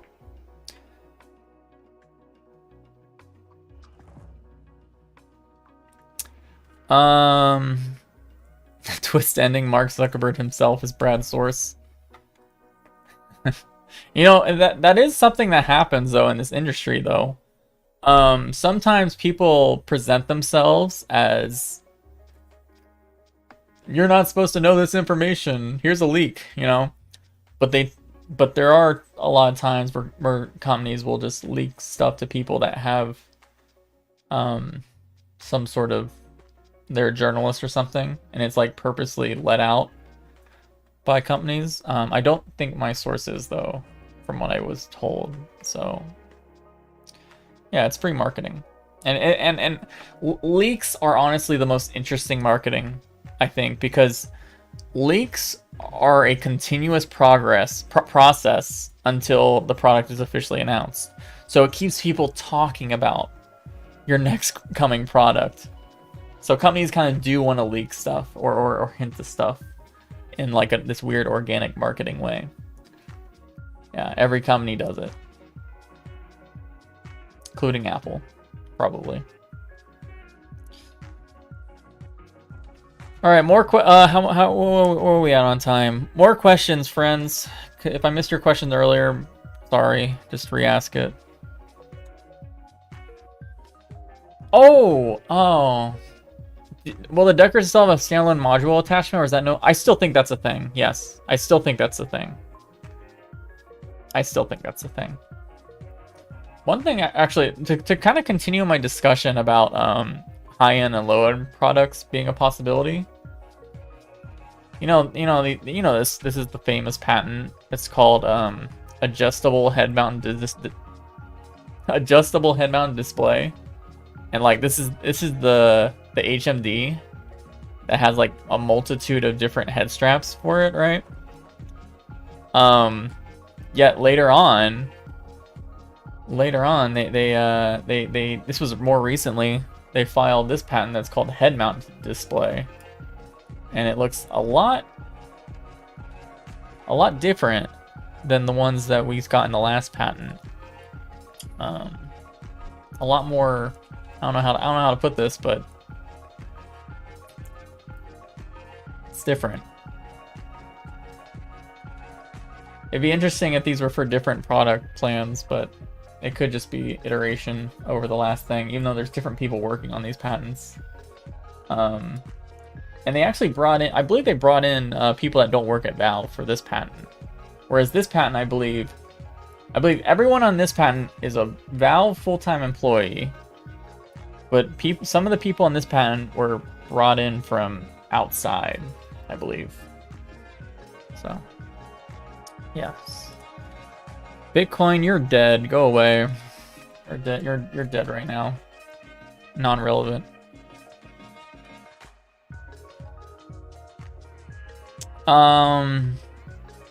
Could multiple models, one purely be PC wired VR, one is PC plus wireless, one is PC plus wireless plus standalone? That was my speculation from the beginning.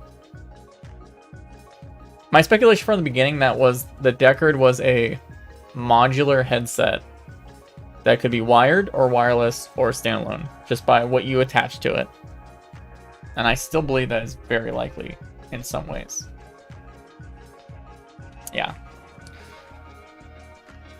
I still think that's like how I see their headset. I just think it makes sense for Valve. Like it would be very interesting if they can literally create an ecosystem of hardware for VR, where they only have to work on the head straps, right? After they release the front thing, right? The front where most of the optics and displays are, and they can just focus on iterating the back end, and then have a hardware ecosystem where if they released like maybe a lower end front, all that back stuff could still work together with the front end. Like that would be so sick. That would be so sick, dude. Will the cameras have, will the Cambria controllers have ring finger and pinky tracking? No, I haven't heard anything about, no. There's no like index style finger tracking.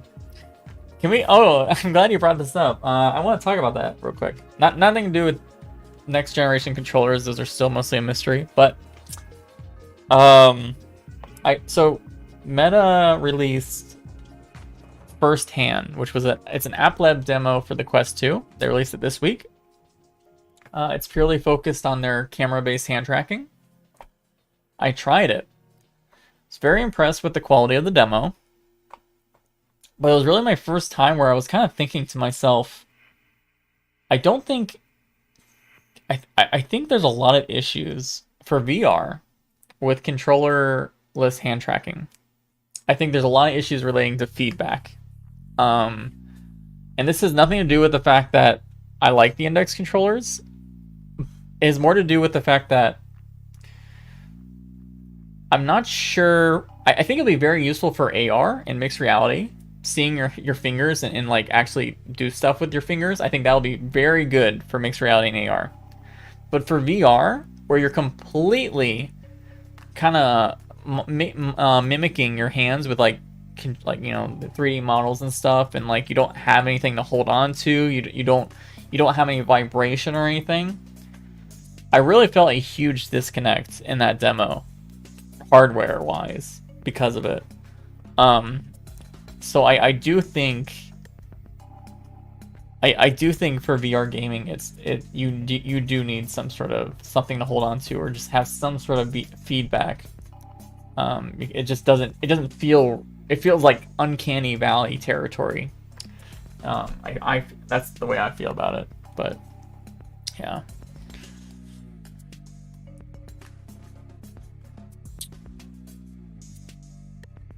But I've been told that the Cambria HMD, the depth projector on it, will have better finger tracking.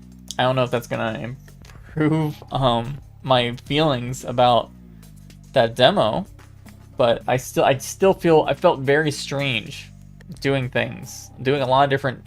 It was basically like a tech demo of all the different things you can do with camera, fingerless hand. It didn't feel right to me. Something was not there in my brain. Gloves, or even, you know, like, you don't even have to have a full-on glove. I would love to see, like, you know, they're working on that EMG bracelet with like haptics and stuff. Or even if you just have like little things that you can lay over your fingers that give some sort of feedback, maybe that will work out in the future. But right now, I think bare hands for VR experiences are just not something immersive. I think it adds a lot of weirdness in my brain. It's been a while since I felt like that too, by the way.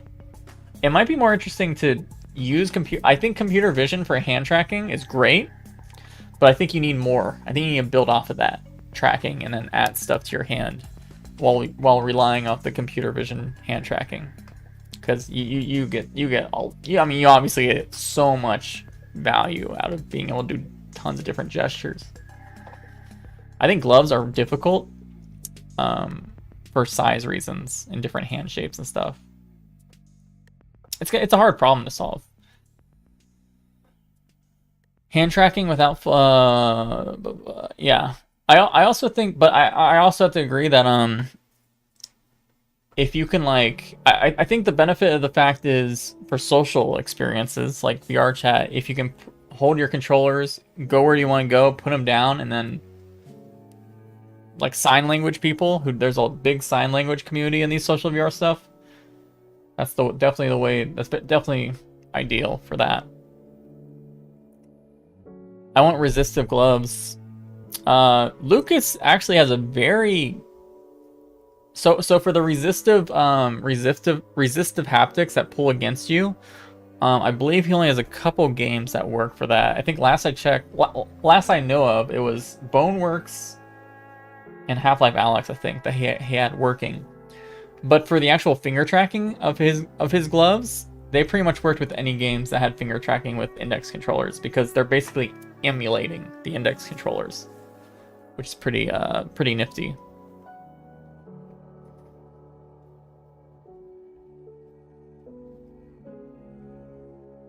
Have you watched We Met in Virtual Reality? I did. I finally did. I liked it a lot. I think it's great for normal people to understand the value of social VR, like VR chat, and full body tracking and stuff like that. It was a great way experience.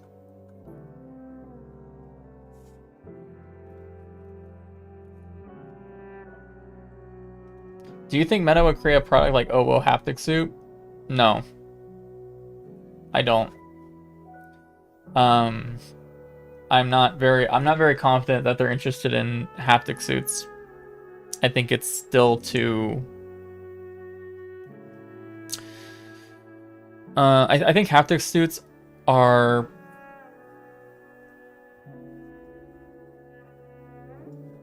too enthusiasts. We'll leave it at that. I think they're too enthusiasts. I haven't tried OWO, but I have B haptics. There's some concerns I have about OWO, but I won't go on to that live in stream.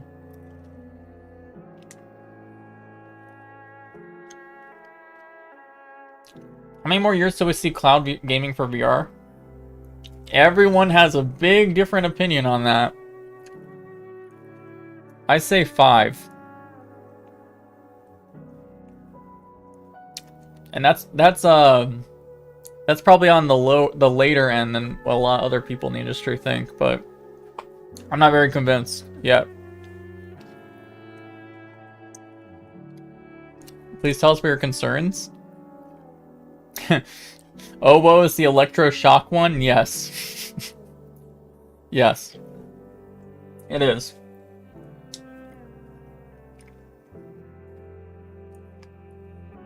I do not know if Cambria will have USB-C display port tunneling.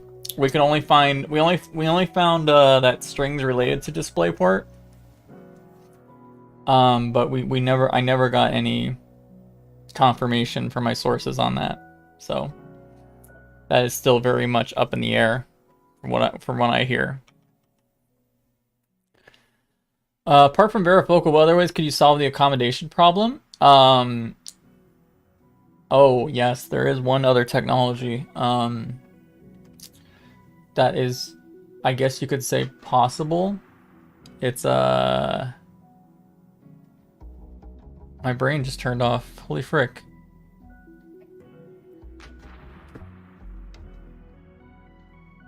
It's related to displays. It's what? Oh my god. Frick, an A, dude. Why can't I think of the name? Moving screens? Moving screens, yeah. Well, that's mechanical varifocal. I wasn't even thinking about that one. Frickin' A, dude. I can't believe light field displays. Light field displays, yes. Yeah, so moving screens with actual motors would actually improve that. Had some issues related to that. But light field displays are something that some companies are looking into for solving the problem. The issue with light field displays is they're very rendering intensive. But I have seen some, and there are also, there's some other issues related to sizing of pixels. I have seen some interesting work into attempting to make light field displays on a micro display, because you're basically doubling the pixels and angling those pixel lights to make the light field display. And people are like wondering if they can make light field displays on like micro silicon or like silicon backplanes and see how well that works. But I have not seen actual proof of that working yet, but I've seen people looking into it. But yeah, light field displays are interesting, but I don't think they're gonna make it. I think there's too many issues with that one. C-Rail is a thing, yes. And they're a very bulky headset. Like VR headset. And I again, it's like you know, when Meta did when they did that big prototype showing, right? Meta, they did the 4 prototypes that were like the visual Turing test. And like one was focused on pixels per degree, one was focused on varifocal, one was focused on HDR brightness, and the last one was focused on optical correction or distortion. Those were the 4 things that they went out and said, these are the 4 things we think are the most important, or things that we can actually improve and put into a device one day. There's a lot of things in there. I mean, so they've basically said varifocal is the way to go, or like they said that solid state liquid crystal lens is the way they're gonna solve it. But you can also see, like, from that Turing test what they're not really interested in trying out, or what they think that can't really work out. And like they talk about making headsets much thinner, with special lenses and stuff, and you don't hear them mention FOV, getting bigger FOVs, because all those other things kind of ruin. When you add one feature in hardware, it tends to maybe cut out the possibility of other features, is what I'm trying to say. So, yeah. Face plus Eye with Pico Neo Pro or Vive Pro Eye. I think Vive Pro Eye is not going to be that notable in the next 6 months. I think no one should be looking at the Vive Pro Eye at all anymore, unless you. Well, maybe it's the Lighthouse. The Lighthouse is like the one thing that Vive Pro Eye is beneficial for. No, HoloCake is nothing to do with varifocal. HoloCake is another use case for liquid crystal. HoloCake is combining holographic optical elements with the Pancake stack, and you can build those HoloCake optical elements out of liquid crystal. So that's pretty much what HoloCake is. Because usually they put a big piece of plastic or glass in a Pancake lens. HoloCake is removing that extra piece of glass and replacing it with a super thin film made likely out of liquid crystal film. So that's what HoloCake is. Hey Wes, Cambria FOV, I don't have numbers, but expect higher vertical. Higher vertical because, again, just so people get in their brain. Oh wait, this in this article. Just so people get in their brain, because I don't hear anyone else talking about this in the VR journalism. They are doing this. They are counter-rotating 100%. 100% doing this. So many sources have told me this now. They were just waiting for me to figure it out, and then they're all like, "You're right, you're right, you're right. They're doing this." It's funny how that works. Like people are so quiet. Then you like kind of say they might be doing this, or say they're doing it, and then people are like, "Finally, he gets it." You know. Do you think Apple will actually release a headset next year? Yes, I actually do believe it. They will release next year. I think they're too far in the supply chain process right now for them to not do it next year. It's gonna be expensive though. Quest 3 FOV? I don't know.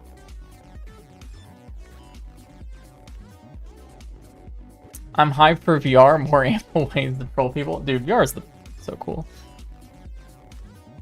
Lower horizontal guaranteed? I wouldn't say that. I would just expect probably the same horizontal as Quest 2. That's my expectation. I think horizontal is gonna be very similar to Quest 2.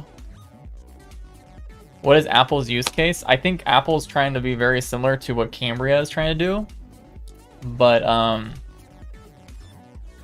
so people inside Meta apparently call Cambria the Chromebook for the face. I think Apple's headset is trying to be the MacBook for the face, or maybe the iPad for the face. Have I tried that new wireless adapter for the Valve Index that's in Kickstarter? No, I haven't tried it. The No Fio, right? The No Fio. Toge VR tried it, and he did a whole AMA. If you're interested, he was pretty impressed with it. It uses Wi-Fi 6E, which Wi-Fi 6E is going to be in most high-end headsets. It's been said that it's going to be in Cambria. It's also been said that it's going to be in the Apple headset. He's wearing the same shirt as I am right now, because we both believe and live.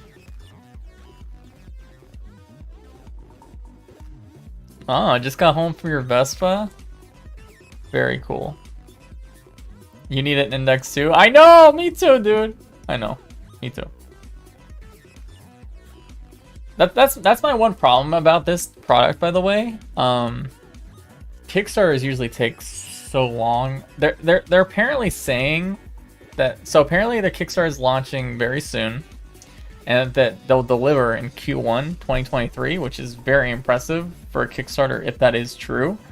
I never trust Kickstarters for delivery dates. Like, I trust my own speculation about delivery dates, and I trust Kickstarter delivery dates. But yeah,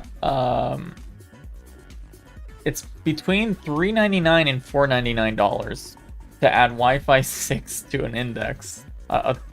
By this time, the index will be almost 4 years old. I just don't see the value proposition when I know that Valve's working on a headset. I don't know when it's going to come out, but you know what I mean. Like, I just feel like it's a very poor value proposition. Even though it seems to be a very good product from prototype testing and stuff, so...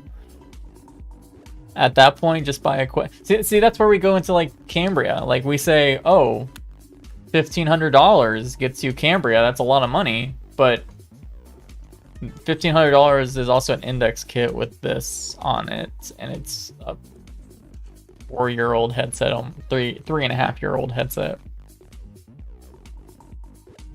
I have the same faith as you, Rage. I am so glad we have... I'm glad we are... full of hopium. Yeah, if this product existed, like, even when the index was 1 or maybe even 2 years old, I would have bought it. But it's just way too late right now, I think. Problem is, if you don't want Facebook, yeah, there's I think there's gonna be a lot of competitors though coming out. I really do think this industry is booming. I really do feel that, like, from everything I hear. Talking to supply chain, people are always talking about, like, these companies, you know, like, hopping in again, or for the first time, some of them. I get very excited. I get very hopeful.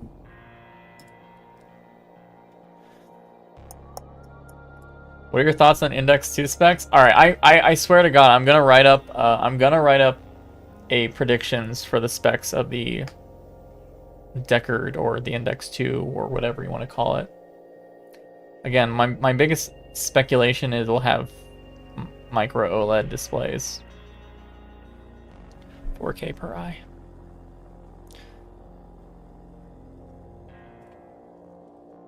That would be the biggest, by the way, that would be like literally the biggest plot twist if the Valve Deckard wasn't actually the Index 2 or the next Valve headset. That would be crazy. That would be crazy. Because again, guys, again, apparently there was 2 different concepts that diverged from each other in Valve. That would be crazy. Anyway, everyone's saying so PSVR 2, the last concrete belief was that it would release in Q1 2023. There's a lot of argument now because the supply chain has changed a lot since that. Not just for VR, but for everything. The supply chain is getting a lot calmer. The Steam Deck, they bumped up all the predictions for when you would receive your Steam Deck. They're going to deliver all Steam Decks pre-ordered, like, by Christmas. That's a huge improvement of what they were saying before. And they also opened up orders for Japan, Korea, Taiwan, and Hong Kong. Like, PS5s are becoming way more available. I'm seeing people literally pick up PS5s out of Best Buys. Like, I never seen that before until, like, last week. I saw someone literally buy a PS5 out of Best Buy. Just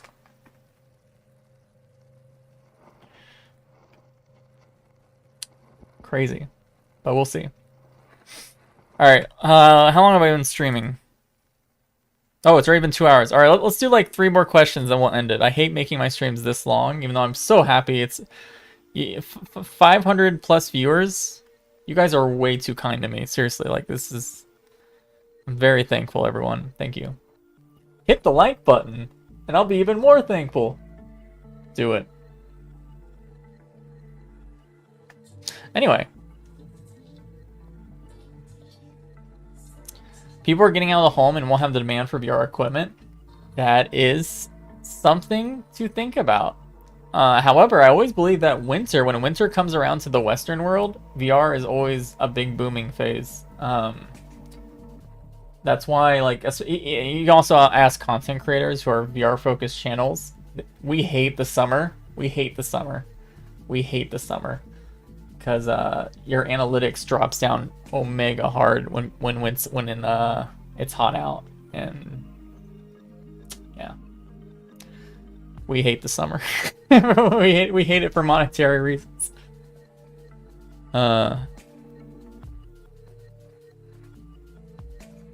Virtual Boy 2 predictions.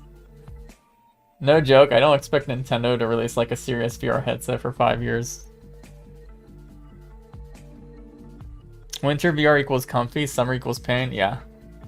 Yeah. I mean, I live in Florida, so even my winter is like, well, in Celsius, like 25 degrees, or 20 lowest, and then Fahrenheit, it's like maybe 70 on a good day. Can you explain micro OLED math? Why is 3000 ppi at 2 inches, not 6K? I'm glad you asked that, because you have to think about the shape of the pixels and the pixel gap.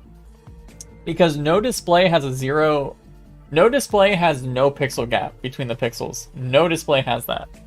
So even though it's like micron level sizes, that adds up when you have like even a 1 micron gap between pixels. But also the pixels might not be perfectly square.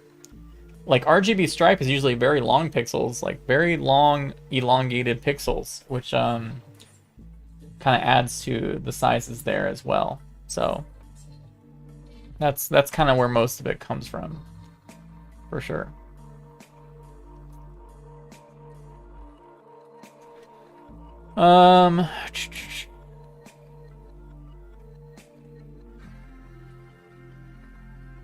I used to visit Apple at the Oaks a while back.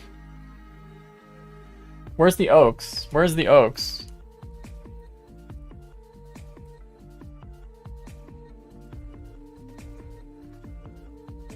Wait, is that the mall in...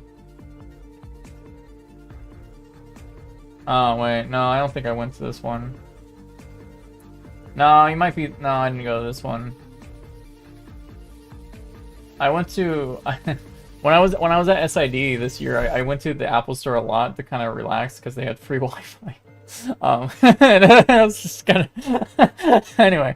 I thought you recognized me or something. No, that probably wasn't me.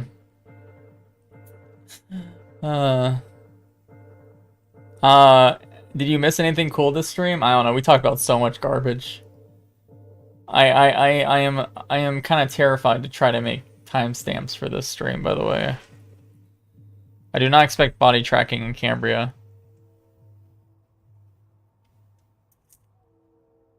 Oh, what are the odds these new Valve headsets also get in the same queue system as Steam Deck? Being difficult to buy. Multiple things I want to touch on. If Valve did release a headset, I do not expect them to use the same supply chain as the Steam Deck for obvious reasons. They're different, very different components. But I do expect them to use the same reservation system. I think that would be very likely. Do you expect the Valve Deckard will be yellow? No. That would be so ugly, dude. Have a yellow thing sticking on your face. I have said many times, any nice man, I don't expect body tracking in the Cambria. Are you concerned about the tracking speed or accuracy of the Cambria controllers? No, actually. I don't really expect them to worry about iterating.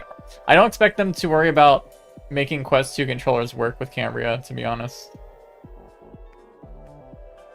Because they never really have done that before. I'm actually not worried at all about Cambria tracking and speed, because it's. I don't think it's gonna be that bad. I think you have to remember, cameras are not the only thing doing the tracking data in devices like your headset or controllers. There's also IMUs. Mostly IMUs, which are like, they're called inertial measurement units. They're kind of like compasses and like accelerometers and stuff. Those are basically doing the fast stuff. Like, they are giving a value to your headset or controller or whatever. But usually with the other, like the cameras or the lighthouses, those sensors are just making sure those IMUs don't drift over time. So I'm not too concerned about that at all, actually.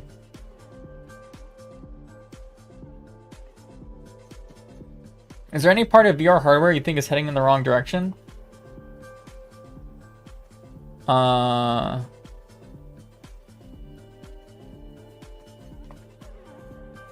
No. If you asked me this like 2 years ago, I would have said I'm not a big fan of the Quest 2 sacrificing everything to be completely mobile. But I think now there's actually a lot of differences in markets, I think, for VR hardware. Like PSVR 2 doesn't even have like a Qualcomm chip in it, right, or anything like that. They're plugging directly into PS5. It's kind of like an old PSVR headset, which gives it the benefits that comes with that. Pimax and Valve are clearly using an SoC to improve PCVR. And some companies are also combining SoCs to get higher end standalone. Like, I see all these different segments of VR hardware when it comes to processing power that all seem like they're going to coexist and work in their own ways pretty well. I actually think the way things are going are pretty good for hardware. I think there's gonna be a lot of differences in what companies value. This is actually something I wanted to bring up earlier. I'm glad you brought this up.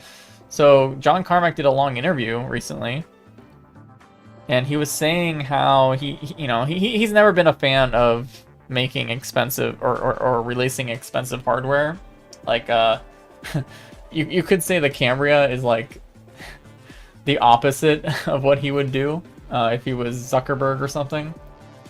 But he was talking about how he also believes that making cheaper hardware by not packing in a ton of sensors and stuff, the headsets will also become thinner. So when you start packing in eye tracking, face tracking, or whatever, you gotta make the headsets a little bit bigger or whatever to accommodate those sensors. They need more. They take more battery life, so you need bigger batteries and stuff. So that was a really interesting point by him. I never really heard him say before. I never really heard him say like he would like things to be cheap and thinner and smaller. He usually just kind of focused on the cheapness. And then Zuckerberg recently kind of said the opposite. He said he would sacrifice thinness completely to get stuff like eye and face tracking in, those kind of features. So when we go back talking about, like, let's say Quest 3 releases next year with Fresnel lenses, but has like really good eye and face tracking. Let's just say that happens. But Pico Neo 4 is Pancake lenses, but no eye and face tracking. If you were to compare those two different products, it'd be very interesting to see what consumers value if they were able to get the same price range, for example. So I really thought that was kind of interesting, and I really do feel like there's going to be a lot of different markets, and a lot of different choices these companies are going to make for priority, especially in the lower end stuff.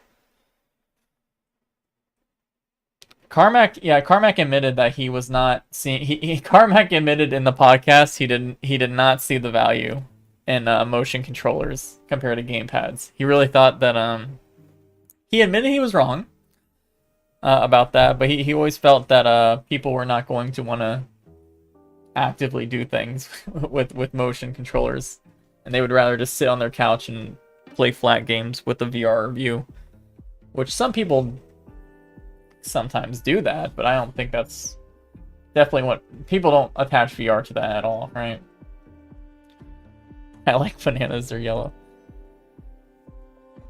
Gear VR was a step towards the Quest. Yes, yes. I mean, I think he was probably right about the standalone. I still think Cambria is very gimped by the reliance on the SoC that they're putting in it, right? Okay, that was Florida thunderstorm. If you heard that, sorry. That was kind of scary. It was like I'm basically talking about how I agree that standalone was a good thing, and then freaking giant house vibrating thunder just struck. That's kind of creepy. Sim racing is sit down, yeah. Yeah. That's the rap Caven. It's an omen, yeah.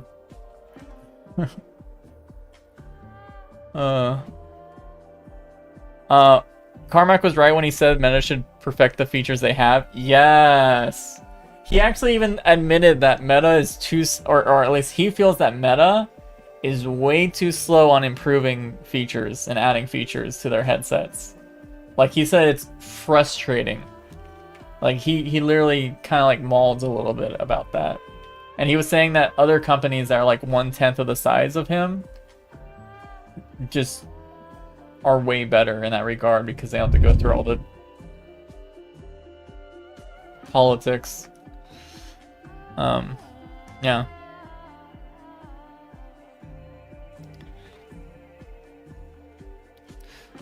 Well, you have to ask yourself, what does Carmack do at Meta? And I don't know. I think he's not doing much anymore. But he's basically the guy that is able to poke at people internally and get away with it, which I think is in its own kind of valuable. He can poke and complain about things without being worried about being fired. Yeah, he's like kind of like an advisor.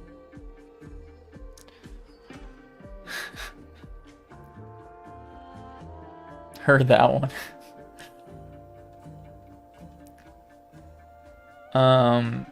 Anyway, I'm gonna take like 2 more questions. I know I said that earlier, but really, I'm gonna take 2 questions I really like. You have a classroom with 26 valve indices in it? No, I don't think it'll be obsolete. Like, I think classroom settings. Well, okay, you know what? There is one thing to be kind of nervous about. Talking about mixed reality. I do think mixed reality is super beneficial in a classroom setting, actually. I really think mixed reality is going to kill it for educational purposes. Even more than what VR has already done. So that's one thing to worry about, but for VR, no, I think you're fine. I'm curious how you run 26 indexes in a classroom. That's crazy. Holy frick. Do you all have like wow, that's crazy. Just imagining the setup for that. Do you think AR is going to be a big thing at all? Yeah. Depends. I think when mixed reality headsets include all the features like varifocal and high resolution and everything, I think it's going to be killer. I'm not so bullish on smart glasses, which some companies want to call smart glasses AR glasses, but it's such a bad line.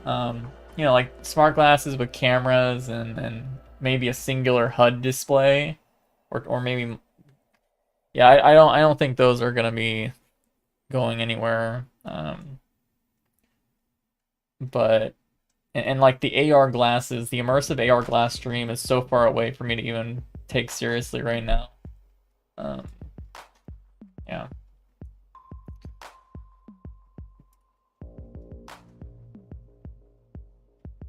Yeah, everyone's wanting to call smart glasses AR glasses, and I'm like, no. I don't know.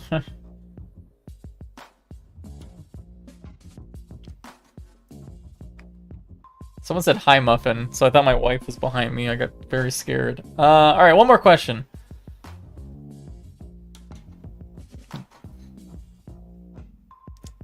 Do you think Valve will need to move the tracking ring for the new Valve? I don't know anything about how they're doing with new controllers, except I kind of think that they're gonna... I think they're gonna be more focused on moving that thumbstick in a better place. And obviously using new ones. Like, that's a given. Using the ones similar to the ones they use in the Steam Deck, for example. Jesus Christ. Or maybe not, I don't know. The Thunder God. Do you think Pico 4 will have mini LED displays? It might do it for the Pro, but I don't know about the... I think the Pico 4 is trying to be cheap, you know? As cheap as it can. Alright. Can Pancake lenses have bigger FOV? No. Generally, Pancake lenses make it more difficult to have a larger FOV. Generally. Okay, this is the last question. This is the last question. Who is your favorite VR YouTubers or podcasters? I actually watch... If there is like a VR podcast out there that is regular, I tend to... I honestly like to watch them all. Like, seriously. I kind of have a problem. I really like to watch them all. It's very interesting to me to see how... So VR, like, YouTubers tend to be very similar in terms of, like, content and stuff, right? But when they're on podcasts, you can really see that they have very different opinions. And I really kind of enjoy seeing everyone's different take on even the simplest news that comes out. I really enjoy that. And in podcast form, I don't actually watch VR news videos, like any of those weekly news videos, because I really enjoy the podcast format and like chatting and like giving input. But if I were to say favorite VR YouTubers,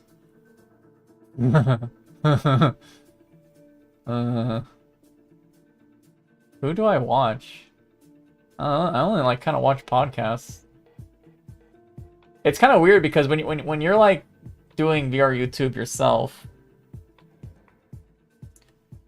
at least how I feel, I don't know, I don't really watch, surprisingly, VR videos that much. Yeah, just podcasts.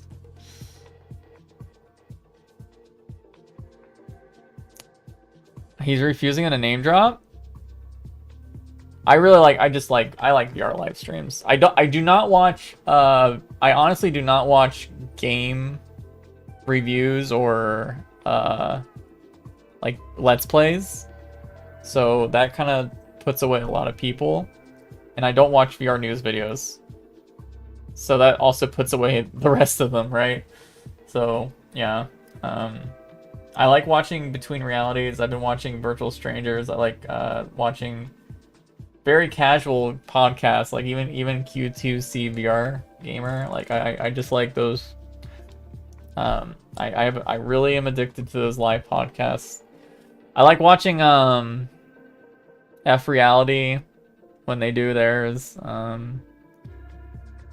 Yeah. I do not own any NFTs.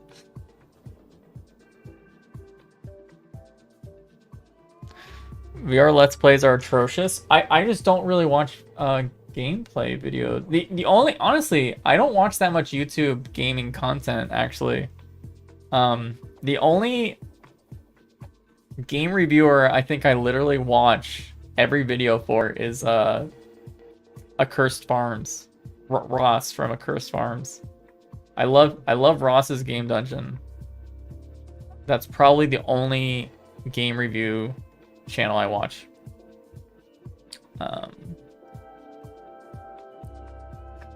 Yes, I really enjoy his content. And then he posts like hour-long videos. I actually really like long videos. I know people complain about my videos being long, and it's probably because they're very like unedited and boring, but like I tend to actually watch really long videos on YouTube. So yeah.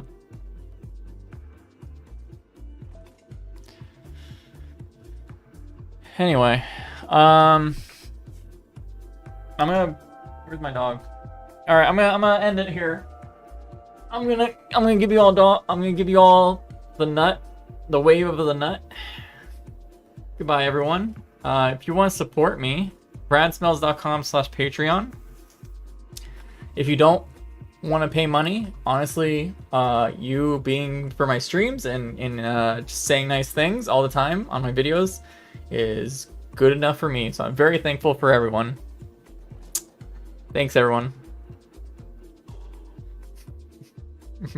He does not care about thunder or fireworks. Anyway, bye-bye.